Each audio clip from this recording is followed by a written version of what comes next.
and good evening. We are currently going live. Oh, I'm in the wrong window. Come on, pick the right window, you stupid man. Oops, and I'm going to start hearing myself. Don't want to be echoing round in a 30-second loop now, do we? That would get awfully tedious. Even more tedious than my absent-mindedness. So, I will address you, Michael, as you seem to be the only one here. Modwain sent me a message a little while ago saying that he is unavoidably delayed. He will be here as soon as he can, but for the time being, I've got to ramble on mindlessly to try and find something to talk about. I don't sound too well neither. Sorry about that.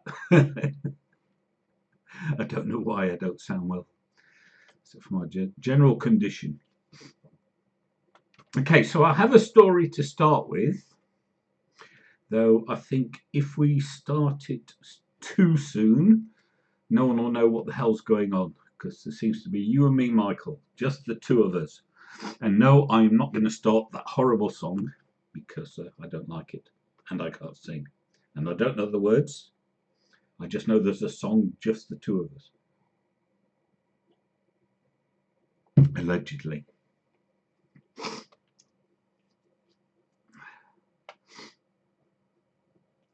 Yeah, I've got sniffles though, but I think that's more a late hay fever than any malady of a viral nature. But at least you can hear me, which was my first concern, because the recent modifications and changes I had attempted were, how shall I say it?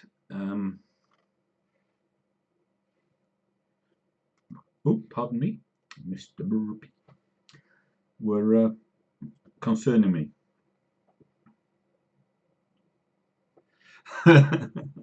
Yes, you're alone, but only in spirit, not in body, Michael. So you don't have to worry it too much.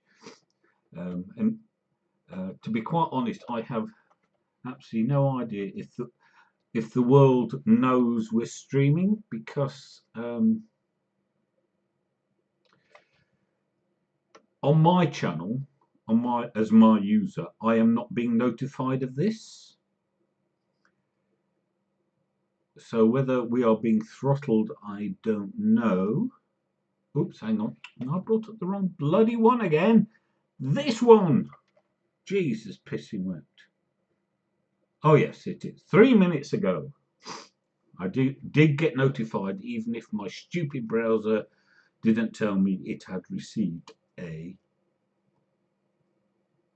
Mine too had a little issue with my external sound card. Yeah, I had one of those. It's a very old one. I bought it for a very old Vio laptop, which was one of the very first sort of really skinny ones. Yeah, I know about that. We did do that, Michael. We did both do a advertising one a week or so ago. And this channel is now up to 13 subscribers, including 2 Modwains and me, so 10 subscribers, but not to worry. Yes, so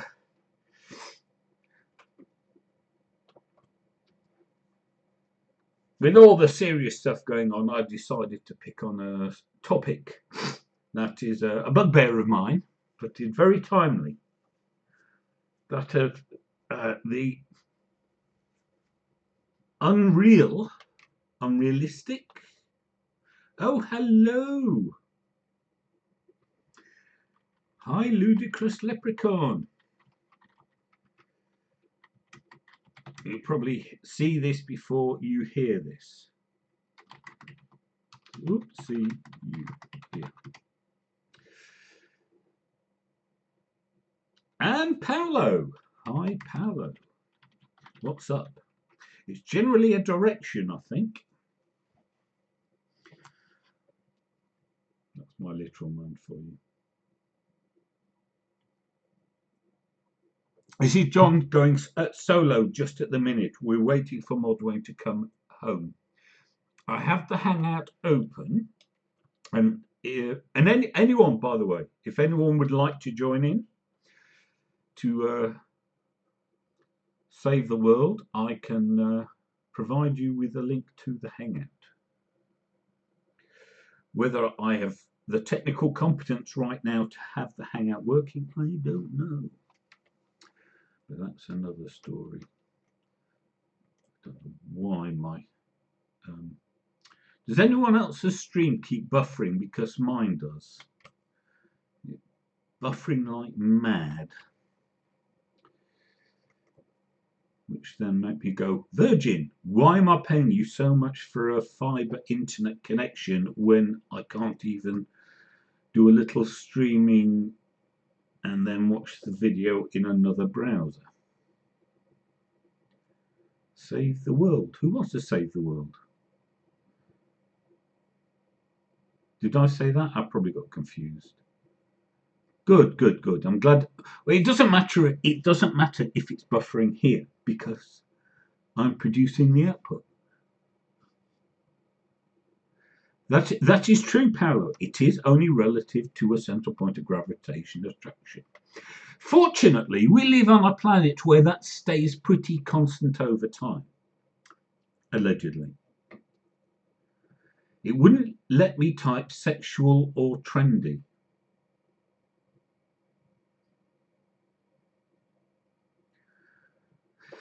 That's probably because it's a silly thing to suggest for SOT, ludicrous, though I appreciate the sentiment.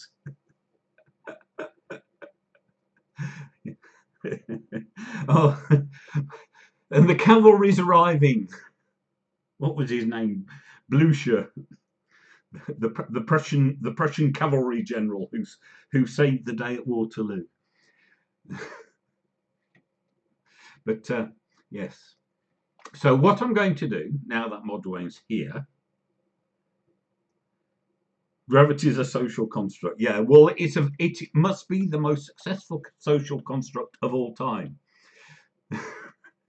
No, which is not to say you're wrong. I'm just saying.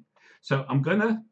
I'm now bringing up the particular item from our beloved British Broadcasting Corporation about a footballer getting into trouble. No, not flat earths. I don't know what an earth is, but whether they're flat or not. Okay, so as you should now hopefully be able to see, we have Bernardo Silva, Man City forward, charged by FA over Benjamin Mendy tweet. And the first line, God, the delay is rather obnoxious. Oops, no, I didn't want to do that, you stupid bloody computer. Oh, jeez. Yes, the first line, Manchester City forward,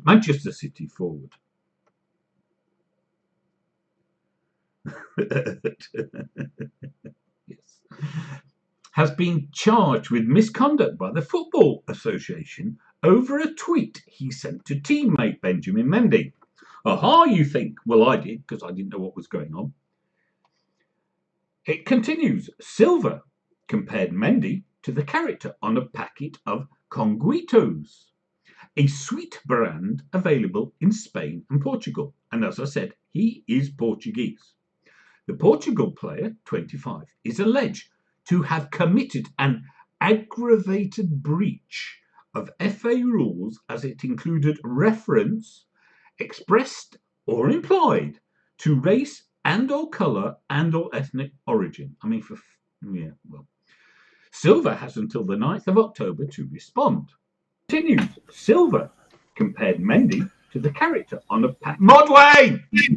Hello! Turn your fucking stream off so I don't hear myself. Sorry. Oh, Jesus. It's done.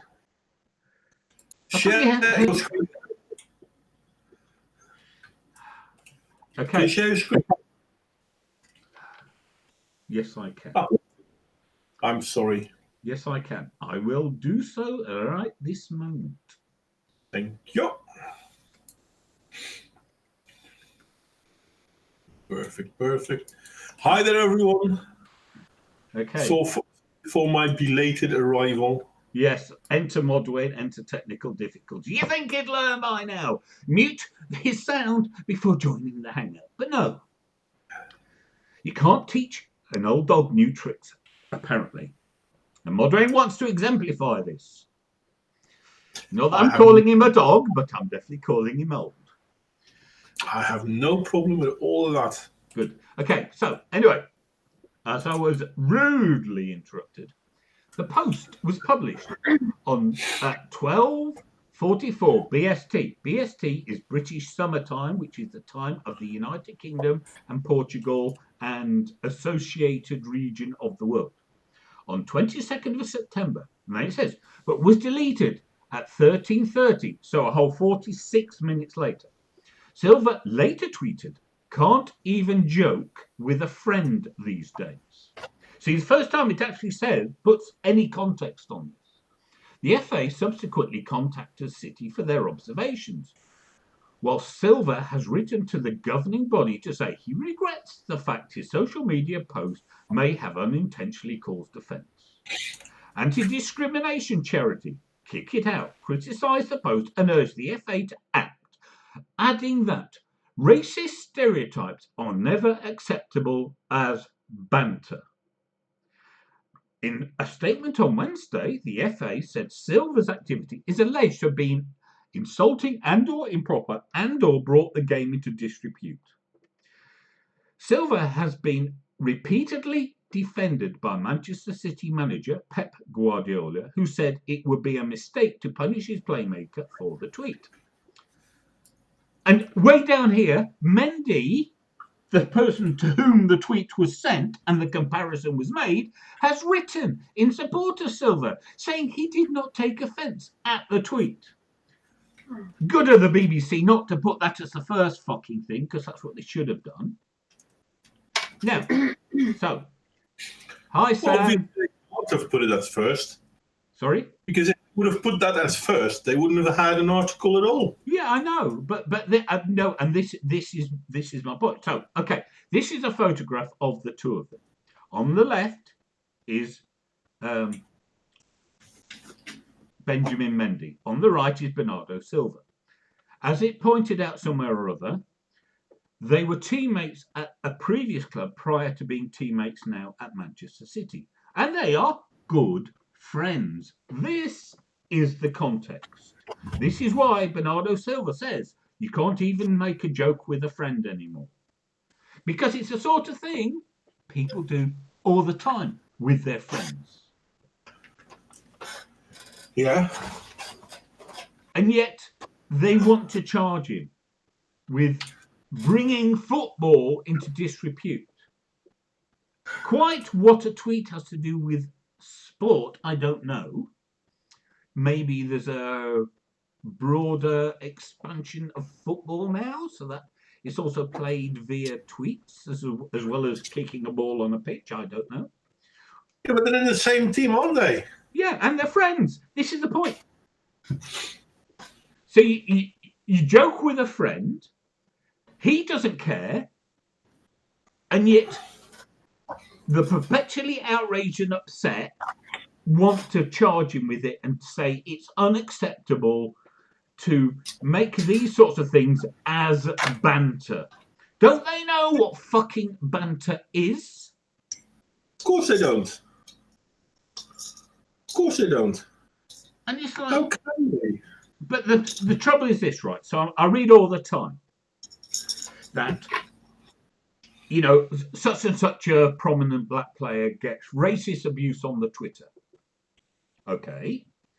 As I said to Toxic Threads yesterday, we have 50 million people in England, just going for England because this is an English league, not a British league. 50 million people. How many does it take to make a racist tweet? That's the thing, though. I mean, No, Modwain, how many does it take? it doesn't take anyone. No, That's it takes worst one. part. No, it takes one to make a No, racist it tweet. doesn't even. No, Modwain, please don't distract from the argument. The argument is, if there's a tweet and it's considered racist, I'm not saying whether it is, I'm saying it's considered racist. It only takes one person out of 50 million, is my point. Yeah. And thus, there is no proportionality between the perceived problem and the incidence of the problem. Yes. But it goes one further. Yeah, that's another point, but it's not the No, point I was making. Yeah, okay, but that's, I think, should be the main point. Someone is offended on behalf of someone else who clearly isn't offended. That should be the point. Mm-hmm. This is where BBC should. I mean, they've basically made it's not just the BBC. It's Kick It Out. It's the FA. It's. I mean, what was it? The FA have contacted Manchester City for their observations. I mean, what the fuck? Well, basically, they made something that could potentially be a serious thing or not. They made it clickbait. This is internet troll behavior. Yeah, but what is internet troll behavior? Well, the BBC, the FA. Okay. Well, we're going to troll you because you said something we don't like. Well, and we'll call it troll. I won't call it trolling. Well, I do. Okay. Because if you troll, you're just saying things to somebody to upset them. They are threatening severe consequences. That isn't trolling. Yes. Well, that's also trolling, actually. That happens a lot as well. Well, you could call it doxing, but I don't know. Not doxing. It's not doxing. Doxing is revealing a person's personal information. Trolling is saying things to wind people up, even though you don't believe it. What they are doing is persecuting him. These are separate actions. The action in itself may be different, but the attitude behind it isn't. Well, it's not an attitude of trolling, because they're not doing something they don't believe for the laughs. Mm-hmm. Either way, though, I'm sorry, I need to come on over a bit. It's weird. Let's put it like that. I mean, how come these organizations feel that they have the right to be offended for someone else? Yeah, well, this is the point I'm trying to make. When I asked you the question, you then totally blew off. Right, there is a lot of bother, constant stories in the media about prominent black footballers getting racist abuse, and my point is, how many people does it take to provide said racial abuse? One, as opposed to a potential pool of at least 50 million. And so at this point in time, they've removed that it even takes one. That's the point. No, but we're talking about specific tweets, okay? Whether you consider them offensive, whether you think it should be right, they're pointing to specific tweets, and those specific tweets can be done by just one person. Okay, and my point is this: it is futile and moronic to attempt to silence a population when the very act of your outrage will itself encourage more incidences of what you want to stop. If they stop reacting to it, people go, oh, well, that's boring because everyone ignores it. But because people can get a rise, they will continue to do it because that is a particular mindset.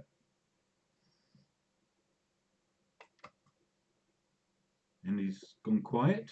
Yeah. I'm thinking. To me, still, it boils down to this is not about whether one of them was racist. No, well, Okay, that is the label they have put upon it. Yes, Whether you but that agree doesn't with it or not, therefore that is the framing, and I'm just going to use their framing because it means we're talking about the same thing. Yes, and this is what I don't agree about. Let's be honest. I mean, this is the same that, how do you call it? The Count Dankula case. Yeah. Someone says someone is offended, therefore we need to act. Yeah. Who's the one that's offended? Well, nobody knows. What was the problem? Well, nobody knows. And somehow we all need to be offended? Mm-hmm. No. Yeah. And what is my premise for talking about this? Go on then. What you've just said. Yeah, but your point says it only takes only one person needs to be racist. No, I didn't. No, oh, for fuck's sake. I'm just using their language, okay? I'm just trying to communicate a concept. Yes. And if you quibble with the semantics the whole time, and then we don't have a conversation because you're missing the point. John, do they say one person is racist? No. What did they say? This is my point, that it only takes one person to do. Honestly, I don't have any language to call it now, because I'm calling it one racist tweet as a placeholder for the thing they're objecting to. Yes. Yes, and Michael Keller, I know, but that's not the fucking point. The fucking point is this action they are objecting to, out of 50 million people, it only takes one person to do this action, and it doesn't frigging matter what that action is. My point is that if somebody does something to which they object, and you've got a pool of 50 million people, and it only takes one person.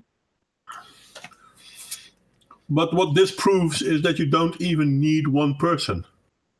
Well, again, okay, fine, but that is not the point. Well, the point being, it doesn't take much of, whether it's 0 out of 50 million or 1 out of 50 million, let's be honest, that's not a big difference out of 50 million, is it? It's next to no one or no one. Yes.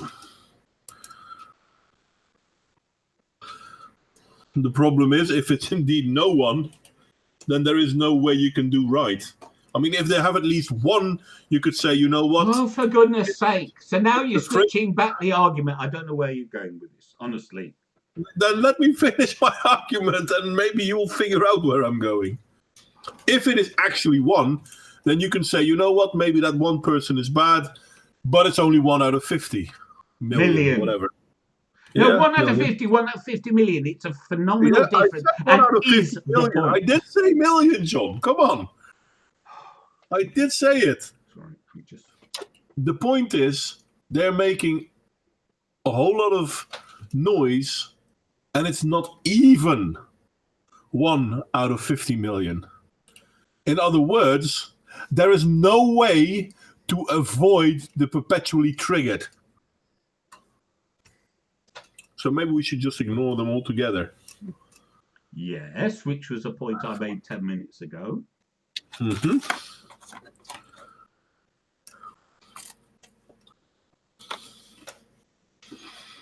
Okay.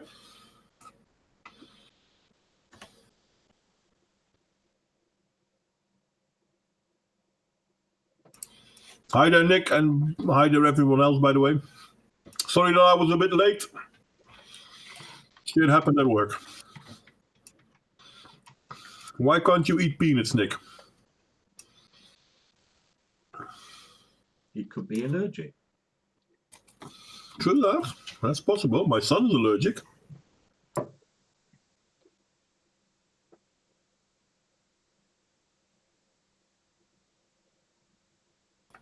I know, Toxic. It wasn't showing up in my subs as well. It was quite annoying. Because I know John had already started when I got home. So I thought, you know what? I open it and I had to look at the old way. But YouTube doesn't like us. For fuck's sake. Sorry. Paolo posted the packet. Yeah, it's like M&M's, isn't it? Well, I'm now sharing it. Uh-huh. But I don't think it's the chocolate that's the important thing. It's the figure on the packet. As that was a comparison. Ah, okay. Yeah, because it's a black guy.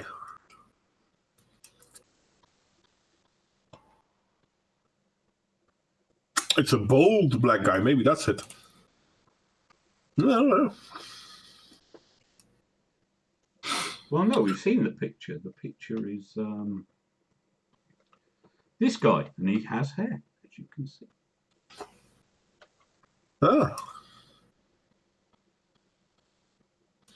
But yeah, I mean,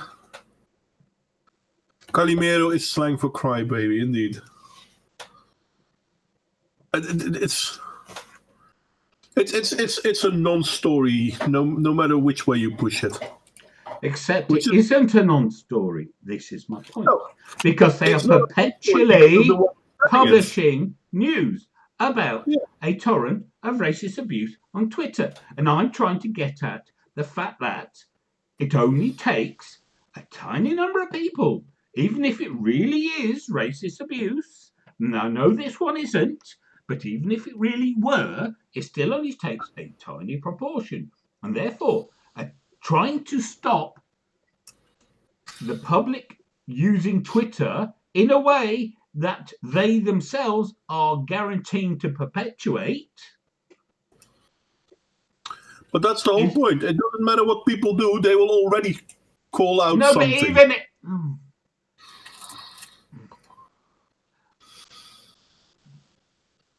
but even if they say hi to each other, someone is going to find something to be offended about.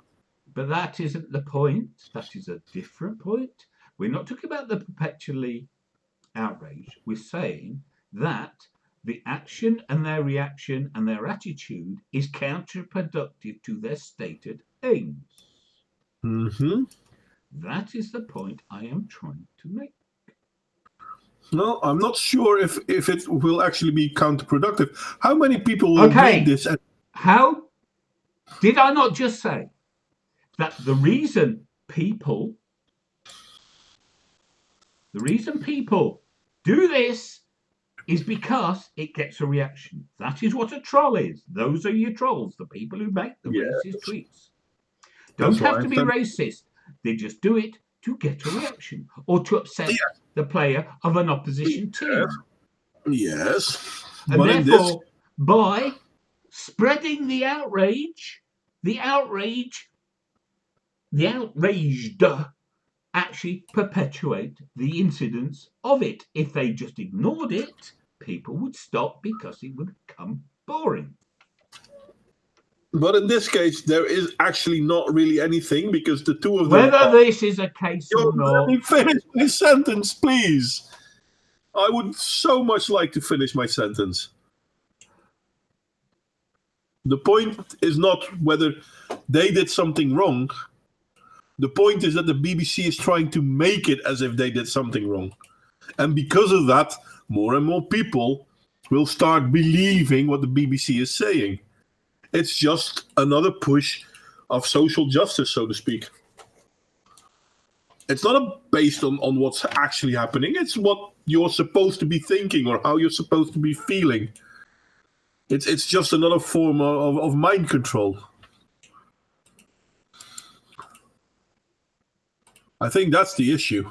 Not whether it's one person or two persons or three persons. It's the BBC. That wasn't the point I brought up. Yeah. That wasn't the point I brought that up. The only reason I brought up the small numbers is because it's about it being a counterproductive strategy. Yes, John, but what I'm trying to say is they don't care. No. And you're saying a totally different point. That's fine. That is fine. But the one is not in contradiction or conflict of the other. Can both be true. Yes, John, but what I'm trying to say is that it's one worse because no one, it doesn't have to even be one. Yes, but then that's a different point. Yeah. How many points do you want to conflate into one thing? But that point seems a little bit more important than whether it's one or not. It was never important that it was one or not. The fact that they can make it up out of thin air seems somewhat more important that someone may have said something wrong. And they're making this up out of thin air. I never said it was important how many it was. I was using that as a gateway into a wider point about the counterproductiveness of their strategy against their stated aims, which I never got to because you kept arguing about numbers. And I don't give a fuck about the numbers. It could be every person in the country. It could be no one in the country. That is my point. I picked the extreme lower end to emphasize that point. No one knows how many people it is, if anyone. My point being,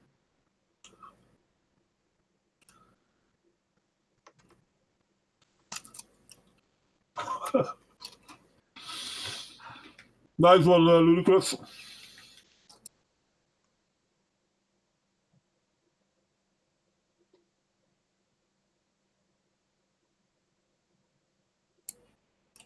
Anyway, there's no accounting for stupidity, and this is stupidity. I'm sorry. Yes. Wow. Thank you. I said this is counterproductive. And you said there's no account for stupidity. This is stupid. Yes, that is a great way to say doing something that is counterproductive. Definitely counts as stupid.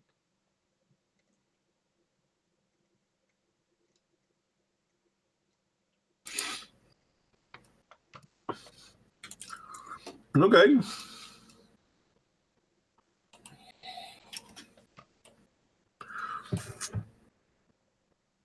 But yeah, no, this is indeed Paulo Costa. This is indeed kind of like the Count Dankula's origin story. No one had a problem with the pug till someone said, "Oh, I have a problem with the pug," and all of a sudden it had to become a big deal. Yeah, I know. And again, still no one is out there saying, "Oh, what he did is bad." But because the media started pushing that narrative, all of a sudden people started pushing that narrative.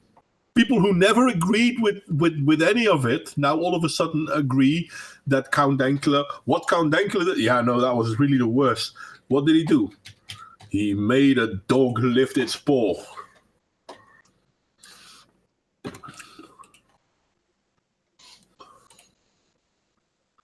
I hope John's not minimizing the browser, otherwise the stream becomes PG rated. Why? What's behind it? I don't know. Picture of my wife, my late wife. Oh, okay. I don't think it'll get PG rated over that, to be honest. Well, I don't know what he means.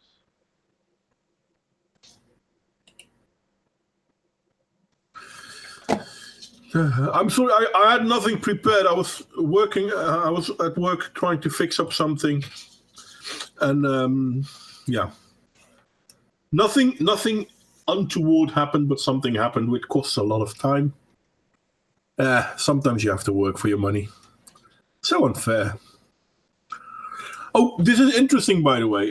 Slightly off of this topic. Apparently, there is a second group of people, the second group of children, going to a climate conference by sailboat. What the fuck? They're not using a sailboat, though. They're basically having a sail cruise. Sometimes a cigar is just a cigar. Yes, that is true. What's up, John? Are you still there?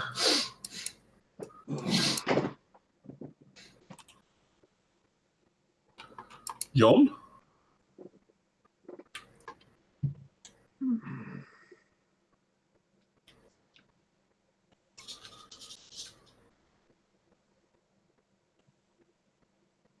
Are you still there, John?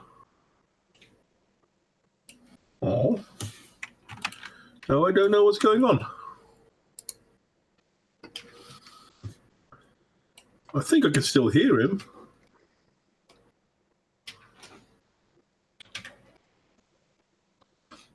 Yeah. Sober or trashed? Well, thank you, Michael. So, yeah, there is that. There's a group of kids going to a client conference in Chile, and they're going by boat from Europe, and it's a sailing cruise ship, which can be rented for €10,000 per week. And it's going to take them 7 weeks to get there. And once they get there, they have to take a bus because Chile is on the other side of the Americas. It's kind of funny that they keep pushing this. And it's almost as if it makes sense, but it really doesn't. And they don't want to go to Chile because planes are so bad for the environment. But who has 7 weeks to go somewhere? I mean, they've got 7 weeks to go there on a luxury cruise. And in all fairness, this is the difference between them and Greta. Greta wasn't on a luxury boat. I mean, it was still a quite expensive boat and all that, but it wasn't a luxury yacht. This is basically a cruise. It's kind of funny. I'm wanting to show you an image, but in all fairness, I'm not quite sure if I can. Let me see if I can do what I wanted to do. Let me see. Regina. Fucking hell, what was it again?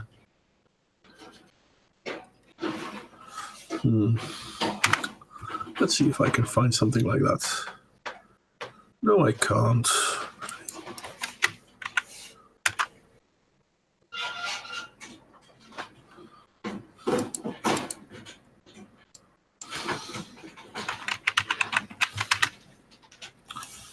Okay. 100 krone for what? 1,000. What is it? 100,000 krona for what? CO2? No.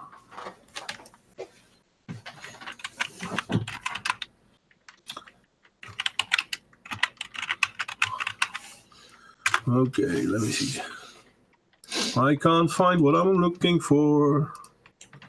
That's always good.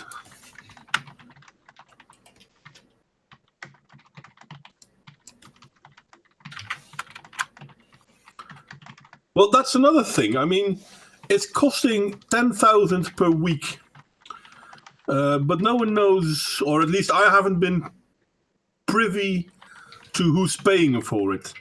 But there's 36 kids going and 70,000. So I'm going to assume it's too expensive for school kids.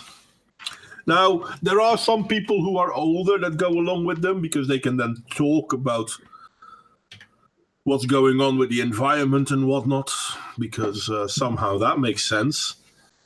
I'm like, you can talk to anyone. You don't have to go on a cruise ship for... It's not a cruise ship, it's a cruise yacht. And let me see. I'm kind of trying to figure out the name again, but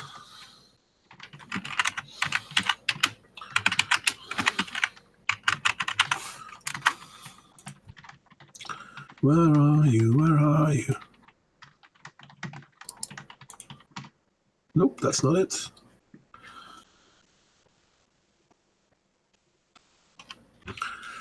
I can't find it.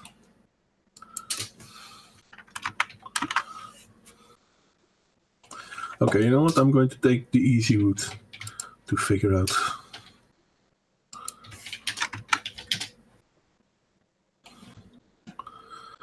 I'm not quite sure where John has gone to, so I'm kind of trying to figure out how to do this myself. My computer is as fast as anything. Where are you?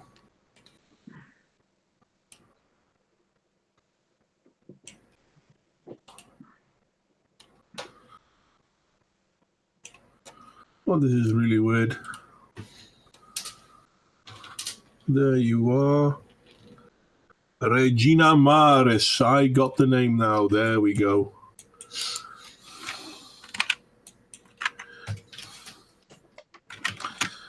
John, if I share my pictures, can you share it with the stream, please, mate?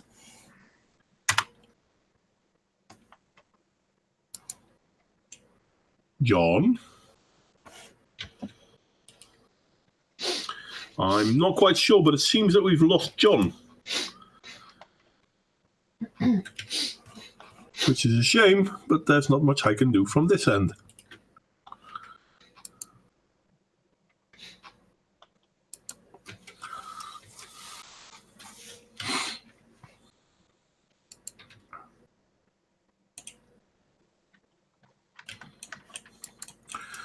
Okay. It's something like the Allegro. It's called the Regina Maris. Let me see if I can find a good image.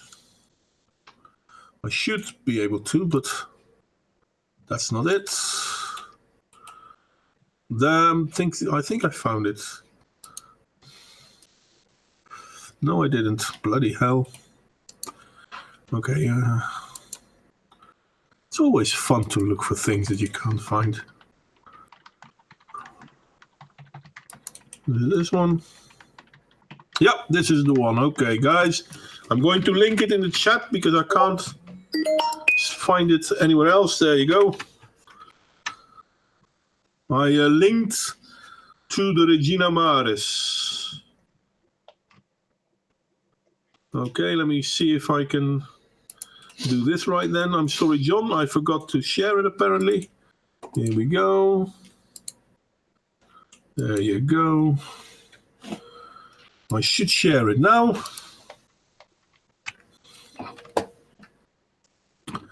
And eventually it should come up with you guys. But yeah, this is the Regina Maris, which is basically a sail yacht, a sail ship.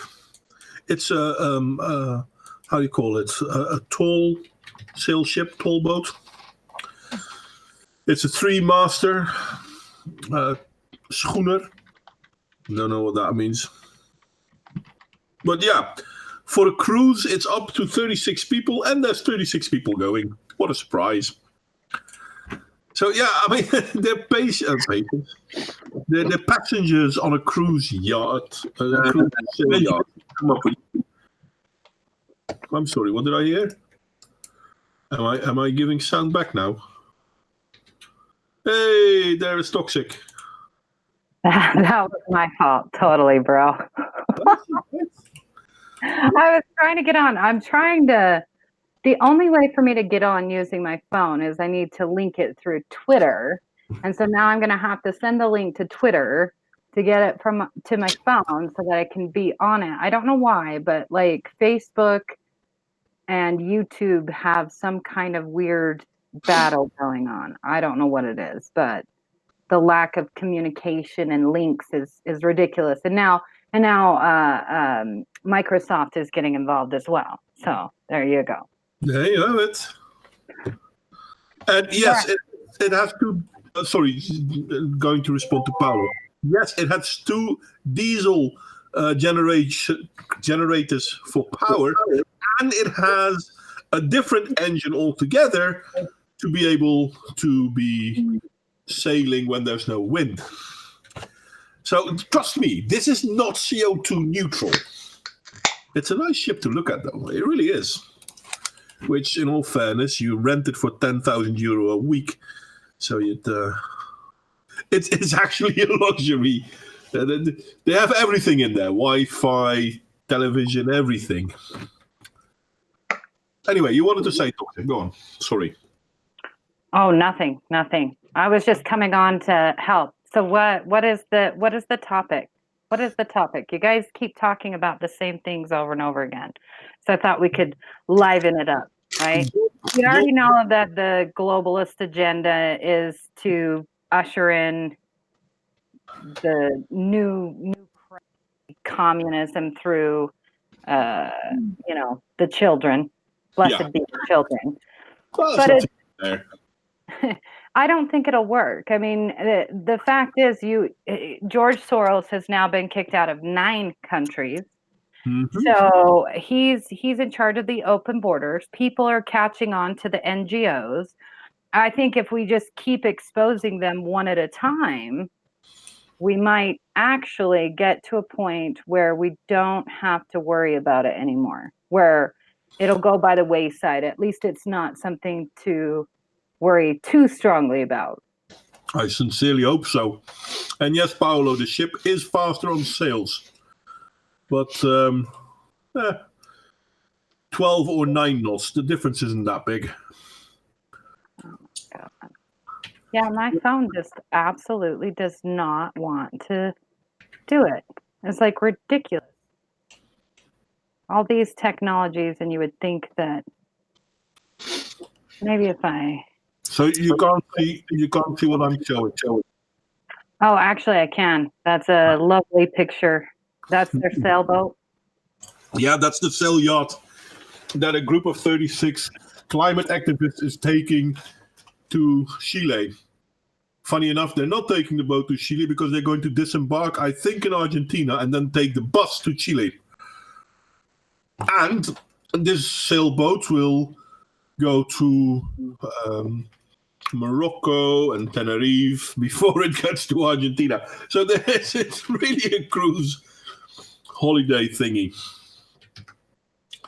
I mean, at least, what's her name? Thunberg was in a far less luxurious boat than this.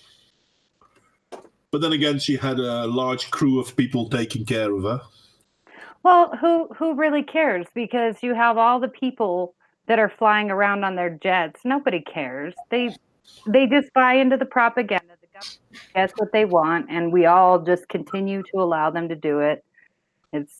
We all usher towards that inevitable cliff of global collapse. I find it interesting, though, to see how many people actually believe the climate change narrative, even though they don't understand it. Well, how could they not? They've been educated in the public school system that has taught them through Pavlov training that they are to listen to what the teacher says. All answers are found in the back of the book. Authority is the end-all, be-all.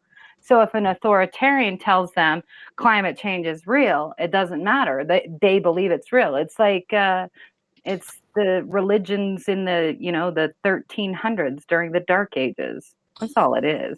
Well, I guess you're right, but what I don't understand is that there are so many holes in man-made climate change that even the IPCC can't cover them all up. This is funny because this is what ClimateGate was 9 years ago, and people seem to have totally forgotten about it.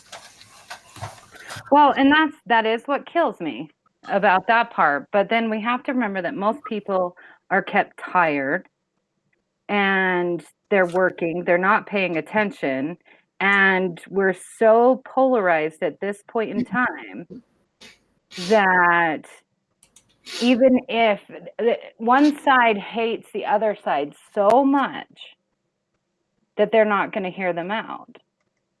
It's like it's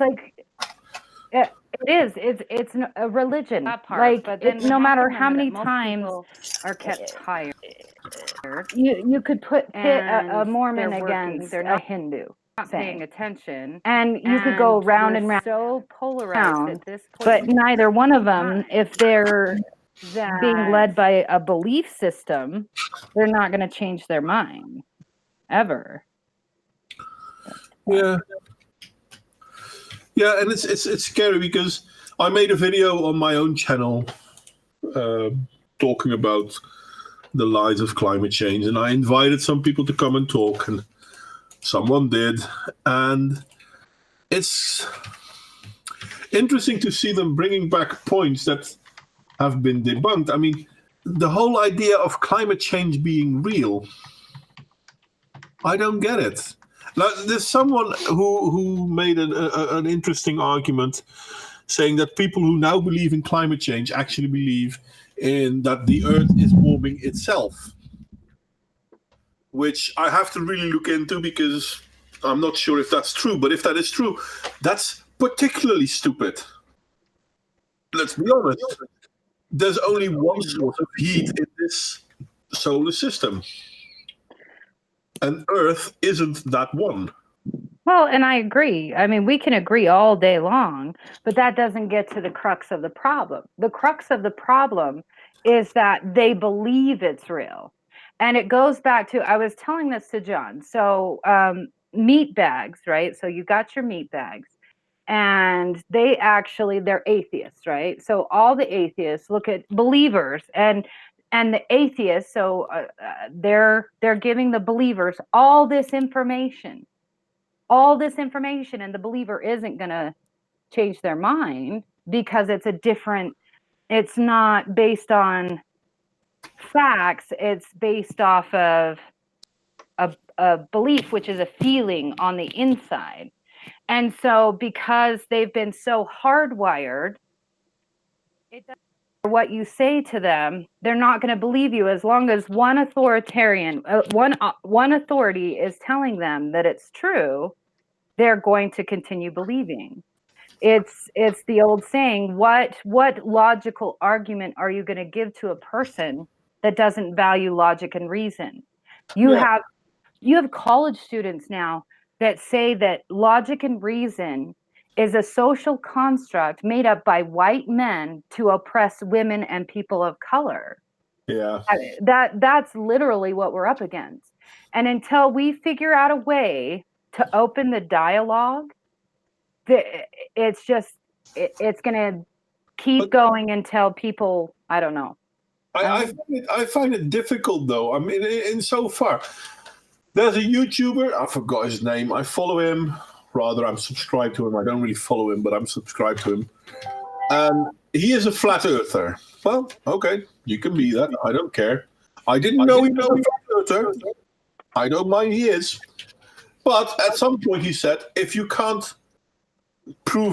know how to prove that the Earth is a globe, then how do you know it's true? Which, to me, seemed a fair question. So I already knew a few tactics on proving the Earth was round, something you can do all by yourself. And I started looking into it more and more and more. And I'm like, you know what? That's a good question. And this is true with the whole climate change too. How do you believe climate change is real? Well, look at the facts. Don't take what people tell you to be true as truth. Figure it out. And then you should, if they are correct, end at the same conclusion as they did. This is basically being a skeptic. It's not true because someone says it's true. There's a whole reasoning behind it. And somehow people have forgotten that there's a reason about things. Why is a very valid question we need to keep asking time and again. Yeah, but some people don't want to ask why. Have you ever thought about that? Like, what if they just don't want to ask why? Yeah, but why? I mean, why would you want to be led blindly into something? A lot of people like that. They don't have, and I've come to the realization. Okay, so I'm going to give you an actual true story. So, one of my many cousins, I got lots of cousins, right? She's telling me, I was upset. This was when Devin was turning 16. I was upset because they had just changed the laws in Utah where you couldn't drive on the highway, the freeway for a year, and you couldn't drive with other teenagers until you were 18. A lot of people like that. They don't. And I said, I've come to the realization, absolutely ridiculous to her. And, so I'm just bitching about it. And she goes, oh, no, I love the law. And I was like, why do you love the law? She goes, then I don't have to be the bad guy.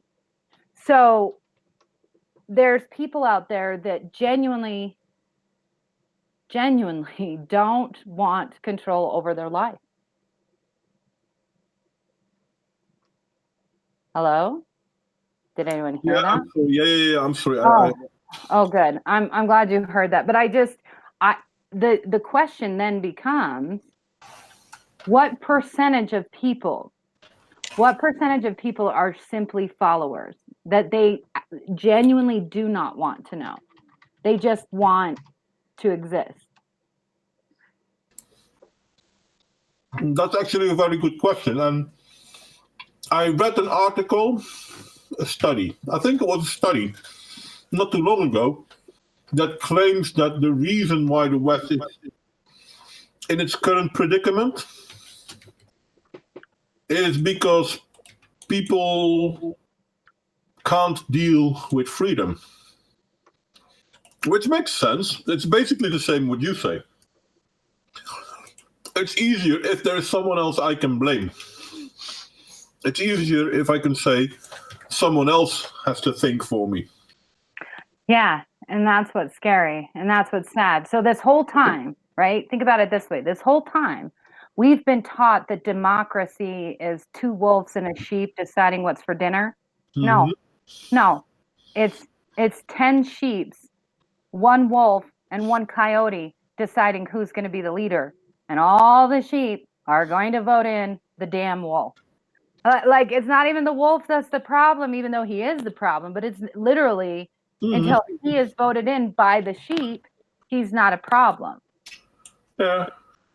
And that's what terrifies me the most, because you will get this blank stare from people. And this pain of trying to fix this problem that we've gotten ourselves into, and now we're all starting to splinter in society, and you've got all these different groups that think they know the solution to save Western civilization, and they all are doing exactly the same thing, but they're blaming a different group. So you got people blaming giving women the vote. We have people blaming migration. We have people blaming toxic masculinity. We have people blaming the globalists. We have people blaming the 1%. And never once does anyone say, you know what?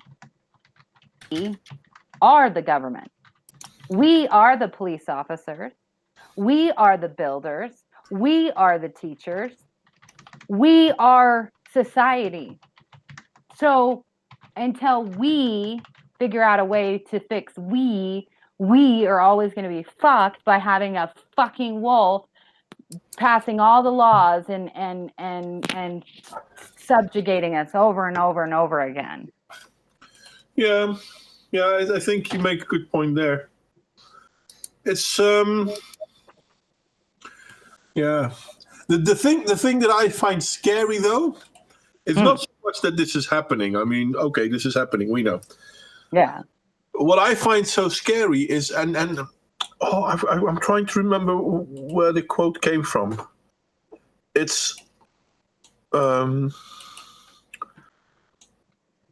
harder to teach a man that's been lied to the truth than to fool a man in a lie. Something like that. I'm paraphrasing. I can't remember the quote. But people actively resist learning the truth. I used to believe that.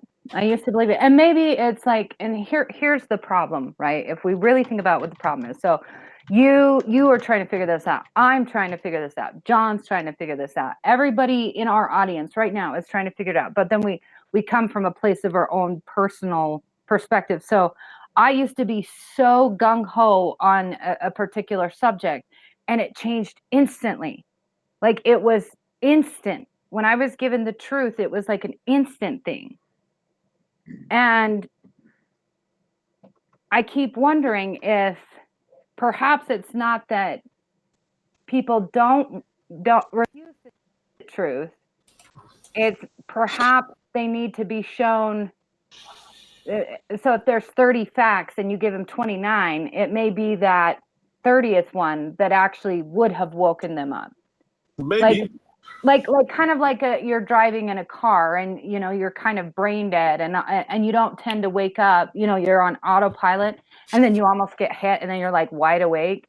And I'm wondering if maybe that isn't it. What if it's that we're all going around, not all of us, but you know what I mean. We're all driving on autopilot and and people are talking to us and we're not really hearing it and we're not hearing the music. Even the music is telling us the truth. We're not hearing anything. And it's not until there's something jarring put in front of us that we can wake up enough to even hear the truth being said. Because all these kids screaming and shit, they're lying. They're not fucking telling the truth. Maybe Greta, because she, poor girl, about her. Maybe some of them. The truth.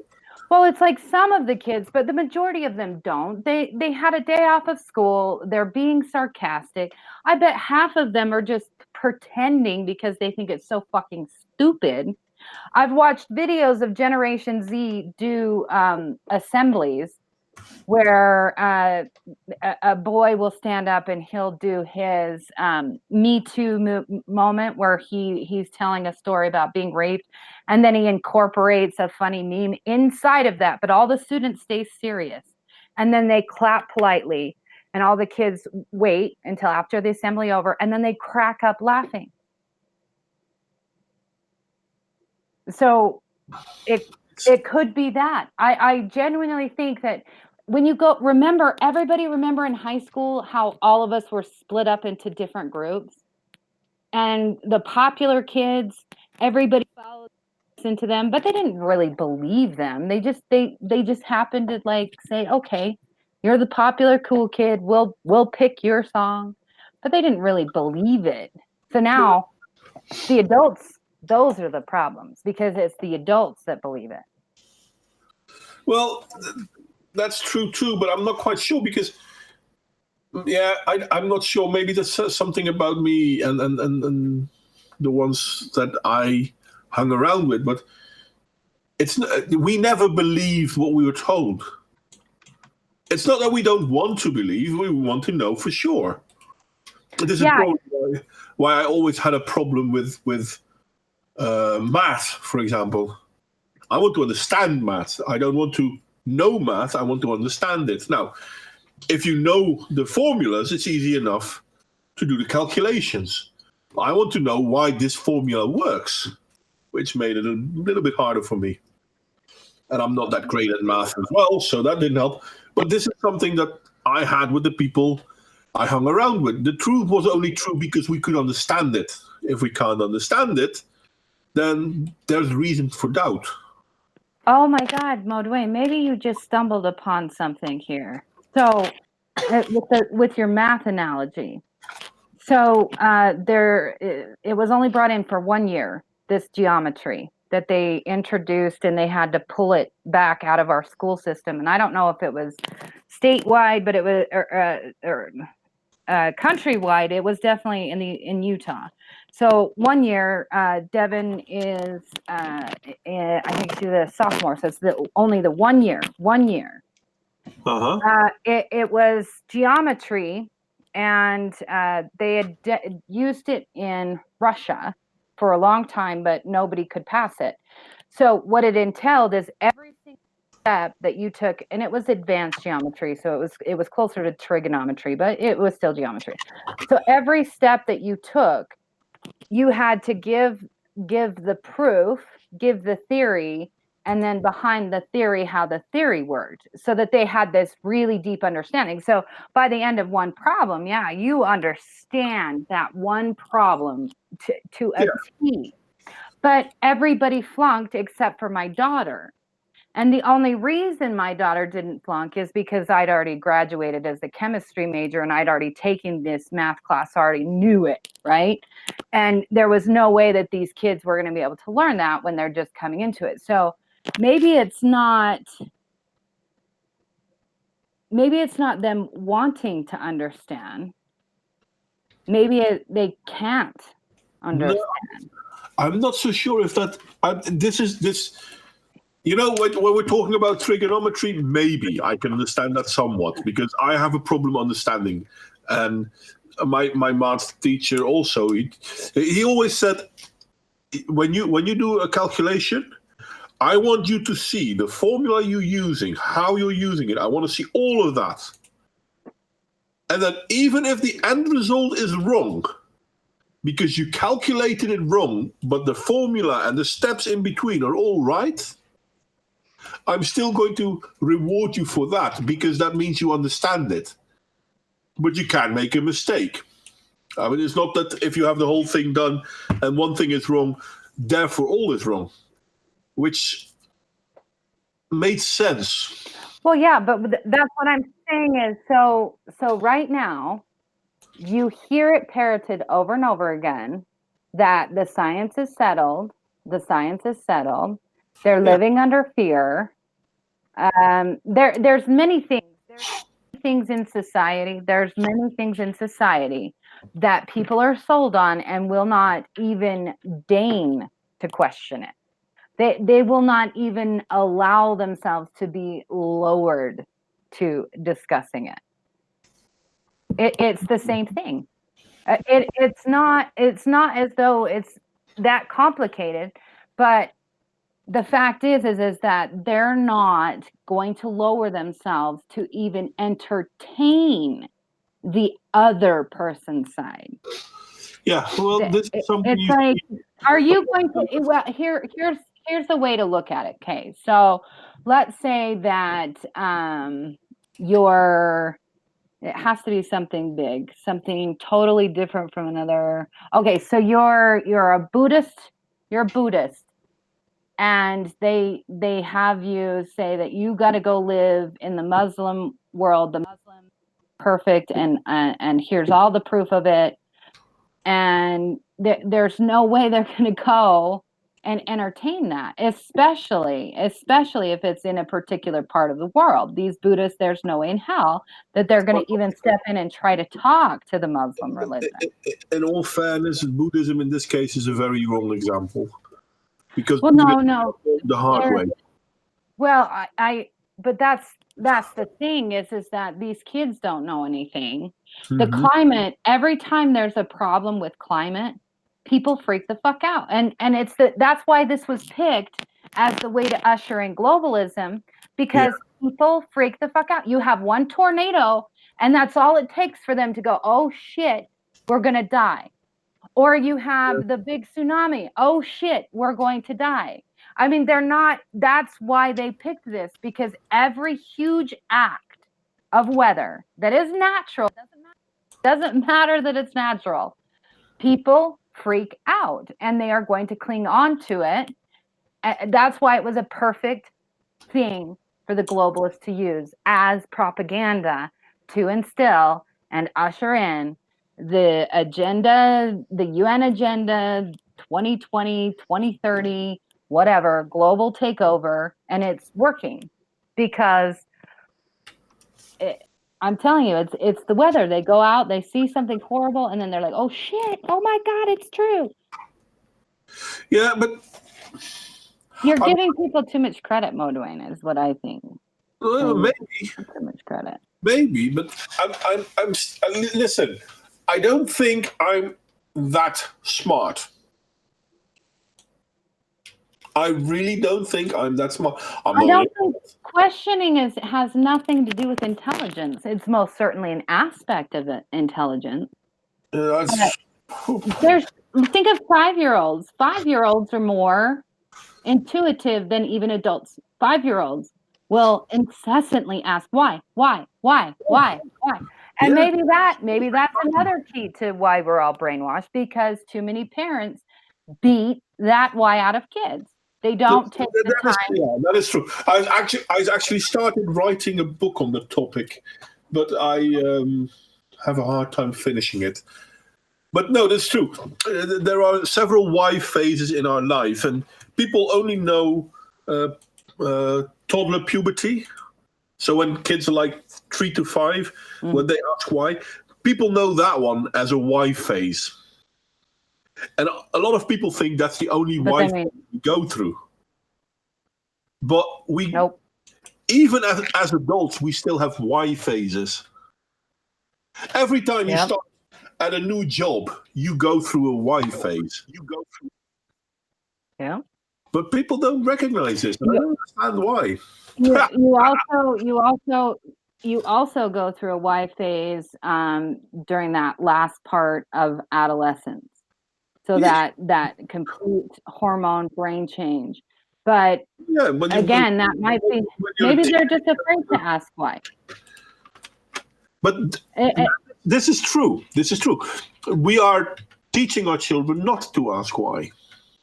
But hell, we're teaching our adults not to ask why. I keep telling it because at my work, obviously I work with kids, but I also work with people who study to do my job, and they come to work for us for a few months up to a year. And the first thing I always tell them, the very first thing, the most important question you should always be able to answer is why? Why am I doing this? Why do they have to do that? If you don't know that answer, you have no clue what you're doing. Exactly. All right. I'll be right back. Welcome. I'll be right back. John, talk for me because I got to go. Hello. Oh, good. We've got a different person to talk. Real Raven. Sweet.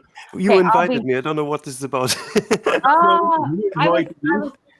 John is not talking, though. Hello. Yeah, I sent it to you, Real Raven, because you were on the top of my Twitter feed because I was trying to connect it to my phone, and every time I get it from Twitter, I can do it. So I sent it to you. So good. You take over for me for a minute because I got to make this phone call back real quick. Okay. Well, we're not. Well, talking about. We're talking about everything, really. Oh, that's a topic I'm specialized in. Yes. No, we were talking about how come people fall for scams like the climate hoax and stuff like that. Oh, yeah. Oh, scams, yeah. Cool. Oh. So, scams. And apparently Michael Cullen needs advice on wiring audio equipment. Oh, okay. Why would you need that?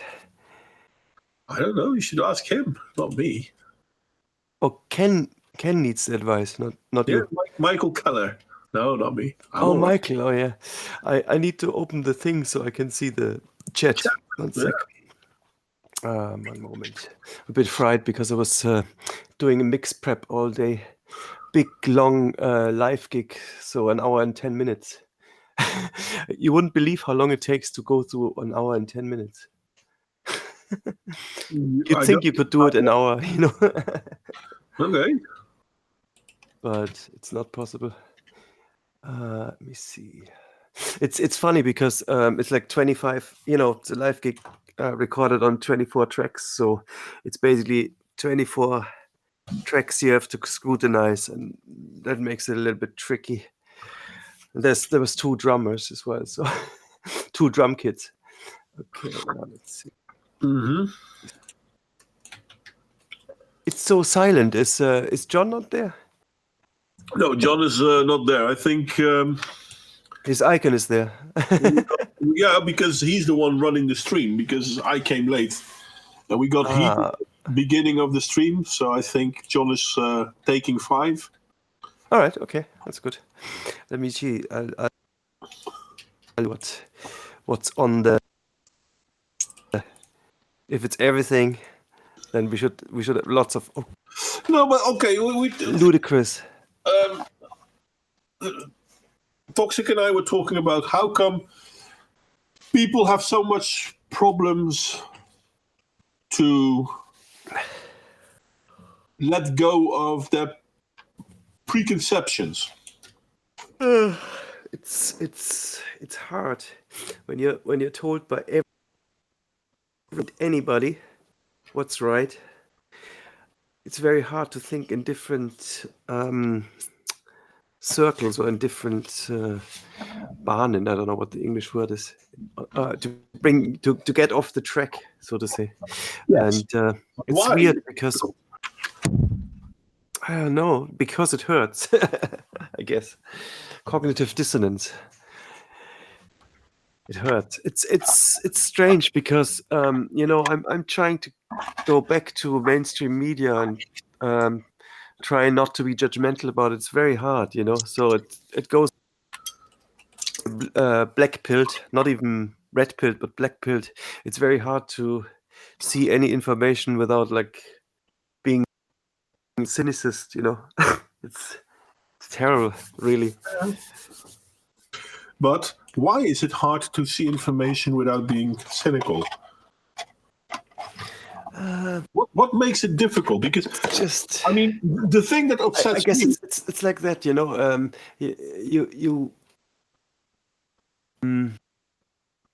stupid and See you later, you Nick. constantly get these criticisms, that this person is bad and this person like Hitler and this person is bad, and you think it's really that bad, but you don't dare to talk, Oh, I don't anyway. I don't. What makes it that we listen to that? It's just you switch on the television or you say something. It's not, it's just everybody basically. Yeah, but what makes it so? What do you mean? What makes it so? Yeah, well, as John himself is typing now, what's so difficult about being cynical?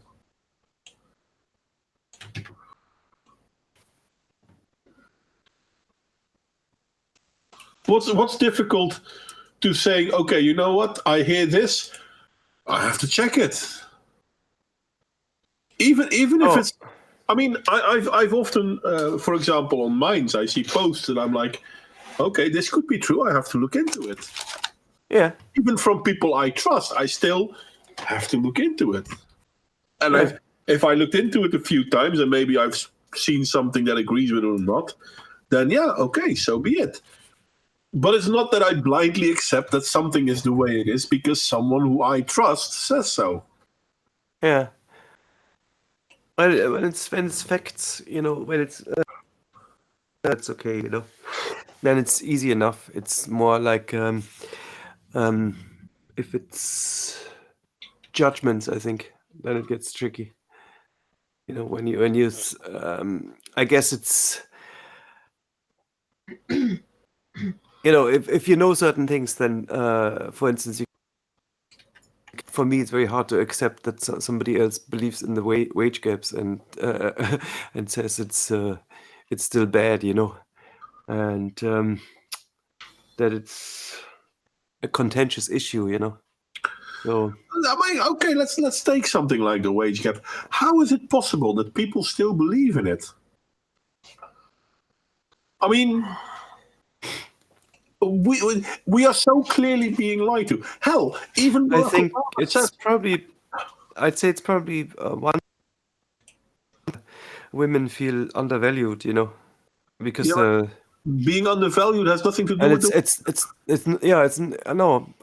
it's nothing to do with it, but it makes that feeling, that you can't even pay that. You know what I mean? If you have a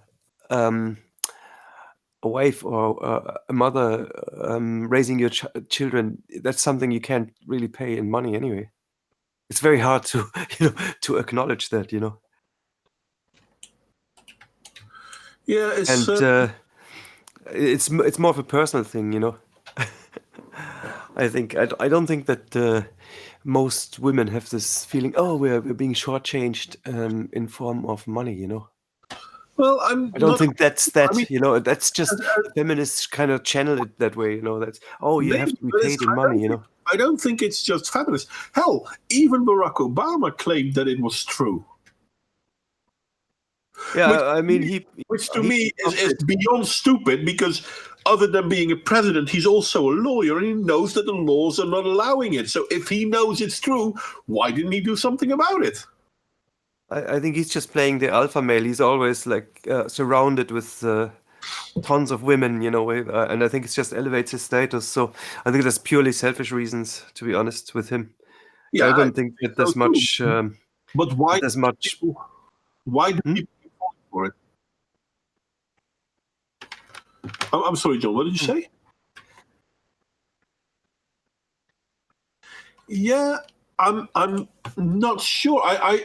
It gave me a feeling of divide and conquer rather than him being a feminist.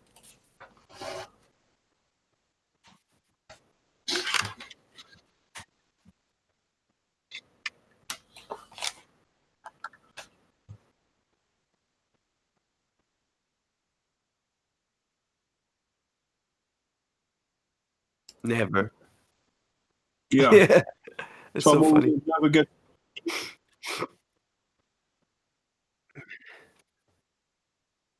Yeah. All the money she spent.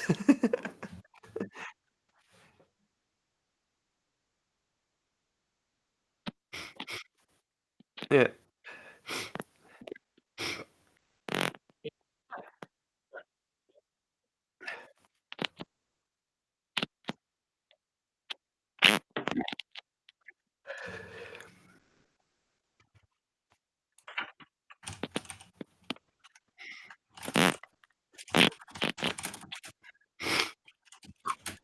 Okay, John, 1 second, mate. Michael Keller on the stream can't hear you. So I assume the rest can't hear you either. They can see that you're talking, but they can't hear you. God We damn can hear it! you. That's fair. No, I can hear him. There was That is just like fair. That is true. It is fair. Mea culpa. My apologies. You lucky people. No, you. I could hear him. No, There's just no. like That's because we're noises. in the Hangout. I'd muted Alright. my microphone so that noises I made didn't interrupt the stream. And then when I unmuted in the Hangout, I forgot to unmute on OBS. So yes, mea culpa. Idiot me. Yeah, I forgot.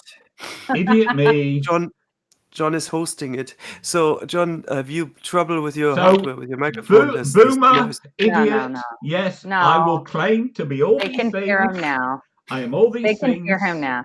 You're not a boomer. You're not an idiot. I am a boomer No, because well, technically I you was are born in the technically- 1960s, right at the start. You're at the Cusp. well, I'm at the you're at cusp. the end of boomers. Yeah. So I think He's not an idiot, but he is a boomer. No, I am an idiot, and I am a boomer. I think the answer is very clear. It's throwing us. It's staring at us right in the face. So I don't know. John caught me on Halsey, whatever that radio show was, where I entered into a dark space, totally outside of the norm for me to be with those people. But I gave a brief talk on the brainwashing techniques. But Yeah. my friend, right? So my friend Paul Morantz, he is the king of brainwashing, and I am the queen of brainwashing. So he's dying, and so his whole thing was to pass the torch on to me. He actually was looking, ironically, he was looking for somebody to take on the torch, and he's been searching for the last 15 years that he's dying, and he found me. He was so desperate, he went on the YouTube. Anyway, so has a theory why people are the way they are and why we always end up being brainwashed by one collective or another. We're all guilty of it, by the way. Every single one of us on this stream, everyone listening right now, you are brainwashed over something right now. You believe something that is so absolutely absurd that the other side thinks you're a fucking idiot and want to figure out how to wake you up. Now, the reason for this is what Paul's theory was, is that evolution needs space. So evolution needs a lot of space. It needs a lot of attempts. It needs a lot of mutations. Therefore, one line, as in one belief, is literally fighting against another line for the ultimate goal of the full brightness into what we're going to evolve into. So he believes that it's an evolutionary trail, and naturally we're going to kill out the other incarnations of us so that our belief structure can be the supreme, so that it can be the reality. It is human nature. It's not. It is literally human nature. How do you think we found each other? I think it is human nature, though. I agree with you, and I think it's an evolutionary step that people started questioning. I mean, in all fairness, it's a survival trait not to question things. It's stupid when I'm saying this, but it is actually a survival trait not to question things. It's not. It's not stupid to say that. No, it's true. I know, it's but true. So it's not people stupid. like to think of it like it's true. No. Okay, right. So I've been listening to Cherry Stem. She and her partner have been delving into a lot of my favorite subjects, which really intersects with this. Okay, so basically what it is they look at the neuroscience of it. They are PhDs literally looking at the neuroscience of it. And basically, if you are going to have, because I posited exactly the same theory or hypothesis purely from an evolutionary perspective, that if you're going to have a successful band, you have to have a leader and followers. Therefore, it is a survival trait for the majority of a group to suppress their own wishes, desires, and intentions to that of the leader. And that is what we see as the majority condition of society. But, and this was an insight I got listening to them yesterday. Okay, but as an individual in a social species, if you are kicked out of the group, you will die. And if you die, you don't pass on your genes. Yeah. Well, it just so happens that there is a way to actually avoid that, which is to be an inventor. This is their term, to be an inventor, to be creative. So what you tend to find is that if you get an evolution so that the people liable to be kicked out, which Britt Weinstein calls the disruptive elements, with the creativeness, so you get this fringe population of people who are both don't sublimate themselves to the group easily, but are very good as individuals, not in the group context. And when it comes to specific, really major disasters, such as an environmental catastrophe or, a drought, a famine, something like that, those are the people who will actually help the tribe survive. Because conformity and doing the same old doesn't cut it. Well, it depends. I mean, there are moments where being inventive and explorative can be rewarded. Yeah. But there are also times in the development of a society in itself where this is what I was saying. This is precisely what I was saying. That generally most people are conformists because that's what helps the group survive under normal circumstances. Yeah. But under exceptional circumstances, that is unusual ones, okay? Yes. The individual, the inventor, the person who is very highly creative is what succeeds. And that is why you have the two strands, but with the majority being sheep and the minority being outliers. Yes. So I just have a question to clarify that. Sorry, didn't mean to interrupt, but so just to clarify, so like an example, bizarre example, during the Dark Ages, when the plague hit and was killing everyone. So in theory, if some dude or chick came up with a remedy, even if they were like the most undesirable person, they would then propel themselves forward to be able to procreate and pass on their genes? Yeah. Probably not, though. No, the Dark Ages is a difficult... No. I'm just as an example. As a conceptual example. Please let me finish, because what I'm trying to say is very important. Why the Dark Ages would be a bad example? For the same reason there are so many scientists coming from the Islamic world at this point in time, because the culture simply does not allow it. So you have to break not only the stigma of thinking on your own, but you also have to break the culture of not listening to the theocracy. So this is why theocracies are so pure evil. I mean, I have no problem with religion as is, but theocracies are the most heinous things, because theocracies actually force people not to think for themselves. So if someone... Sorry, Modwain, your response is too literal to the point Toxic Thread was making, in my opinion. That Toxic Thread was making a conceptual example from something that occurred to her, and you take it literally as the Middle Ages, when she's not talking about the Middle Ages literally. She's talking about in an instance where...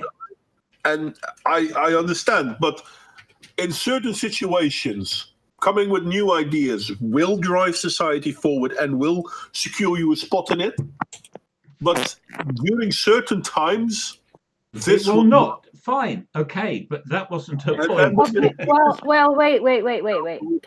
Kate, let's go along this line. Let's not delve too far into it, because we're getting somewhere here, guys. We're getting somewhere. I want you to take it in the context of which group does not get to procreate, the betas and the ugly chicks, right? And for the most part, ugly chicks get to procreate too. Yeah, but, 80% of the women get to procreate. Okay. About but people say that's a lot, but still 1 in 5 don't. Okay. So you have 20% and 40%, right? So you have 20% of women, 40% of men that want to, move forward on the genetic line. So they have to come up with a strategy, right? A strategy to be able to release their seed. And what if all this bullshit that's happening is just a way of these losers to be able to have kids finally? They're propping up these ugly, disgusting women that are foul. Even if like if a chick is like a good cook, she can still kind of get a dude. But these women are foul, and these men, they're like little, they're like pussy boys. You might as well be fucking gay. You might as well be gay. Why would you marry them? Let alone let them drop their seed. But that's the thing, Toxic. That's the thing, okay? Because we have the simultaneous rise of cuckoldry. Why? Because the women who purport, to want these, kind, caring men are still attracted biologically to the same types of men. So what they do, they might marry the cuck, who then they get to run the household like a slave, but they'll still fucking have the children with the men they fancy. Yeah, this is unfortunately true. 80% of the women procreate, but I think 20 to 40% of the men procreate. Even in today's age, where, we've been living in the Western world, we've been living with the concept of a monogamous marriage for several hundreds of years. Oh, more than that. Yeah. Maybe that's the problem. Maybe we should go back to polygamy, where only the to breed. No. At heart, the problem is... I had to throw it out there, guys. Come on. The lie that women I'm all are for faithful. That women are faithful. That's the lie. And all the genetic testing is now disproving that lie. And there's nothing wrong with it if you know the truth. But because it was this myth that the women were always faithful, and somehow all these cheating husbands, goodness knows who they cheated with, because it wasn't with all these women. Yeah. Which is why I never believed it for a moment. It's like, I'm sorry, you can't have a significant proportion of one sex being unfaithful and none of the other. The math doesn't work out, And when it comes to sleeping around, in all fairness, women sleep around more than men do. Yeah, exactly. But the lie... Nearly all women do it. Yeah, but the lie, the socially acceptable lie for 200 nearly years all has been... women do that? Whoa, fuck that shit. That is such 60%. bullshit. Maybe in your guys' side of the world where you guys prance No, I around think with all this Modwain is sex being a bit bullshit. over. But like, I'm zealous. sorry, like women fuck around a lot, like the majority. Like in what states, what countries? Because I guarantee in Utah it's not like that. Well, the thing is, you don't always know. In all fairness, we still don't always know, but they have already done several researches on this.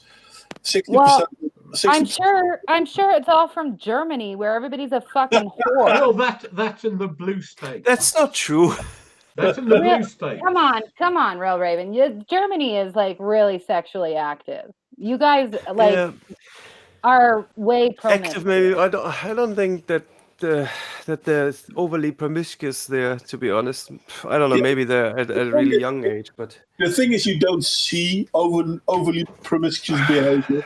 That doesn't mean it's just that I think that people are less they're less hung up about like being naked or something like that. You know, they're not super sexualized, not anymore. I think that's but I actually think there's actually an inverse correlation. I think once you get over the hang up of being naked, it actually reduces that as a stimulant. Yeah, I think so too. I don't believe that. No, it does. No. All the chines, Alicia. No. It's not all sexual. No. I mean, yes, they talk about this openly. But well, what we should know, because there was a study done, and Russians have the most sex. Yeah. Okay. And it's cold as fuck up there. They aren't getting naked. I'm sure that it has to do with altitude and weather. I don't want to be blamed for this shit because I'm not a cheater. I've been very faithful. No, Alicia. I think Modwain was hyperbolic and inaccurate.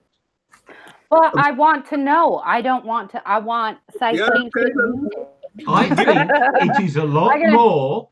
I think it is a lot more than is generally historically acknowledged, which is zero. I will give you that because of the fact that women get laid more than men. Yes. But I think it just has to do with the fact that that's why women get laid more than men. No. Actually, they've done studies in evolutionary psychology and things, and it's massively connected to the estrogen cycle. Yeah. What? Women cheat as they get close to the point of conception. Oh, is that why I don't cheat? Because I lack the ability to have children? Maybe. Actually, that could very well be a reason, to be honest. It's just as I say, it's like everything else. They do research, and the research is just an average. It's just a general trend. It doesn't mean you can apply any of it to an individual.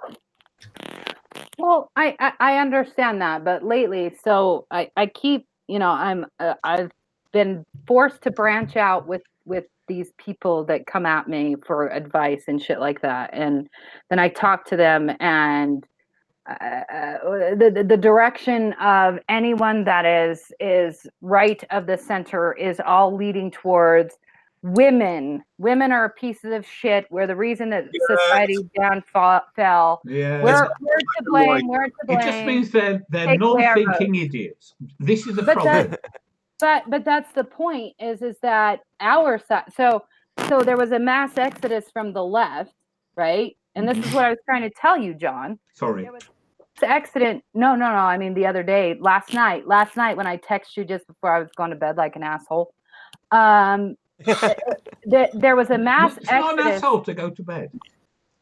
No, but I mean, just throwing it out there. But so we have this mass exodus from the left. Why? Because the left started alienating white males. It starts with white males, and so then they're leaving, and then it's gay males, and then it's all males, and then it's white chicks, right? So you saw the mass exodus, the mass waking up, right? The red fucking pill, whatever.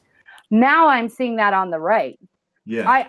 I'm to a point where I can't even stand watching a lot of conservatives because now they're jumping on that bandwagon, just like the left did. Like they're going too fucking far. Yeah. And then I hear that white women white privileged princess fucking cupcakes Yeah. are the cause. Yeah. And it's Problem. ridiculous to blame any demographic. Okay, so that's the problem, is then we're going to see a mass exodus again, where I'm starting to feel disenfranchised. Okay, so Well, can I just say, no, Modwain, one sec. Can I just say join the club, because some of us have been feeling disenfranchised for some time now. Well, I'm sure, because Modwain, right? Modwain, you come off to me that you're a genuine leftist. okay. No, like real, like the old guard, where freedom and light and love and progress, that the good shit, right? Uh-huh. The good shit. Yeah. And now you're being thrown over to the right. Yeah. Even though your opinions haven't changed, but all of a sudden, shit. Yeah, I know. I said this in the past several times, and I always like it when people call me right wing, and I'm like, okay, what makes me right wing? Well, you know. Well, no, I don't.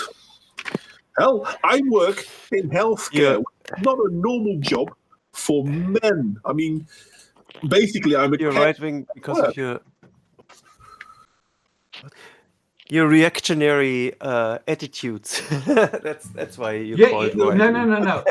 His reactionariness is actually not reactionariness, because it's only a reaction to the reactionary left.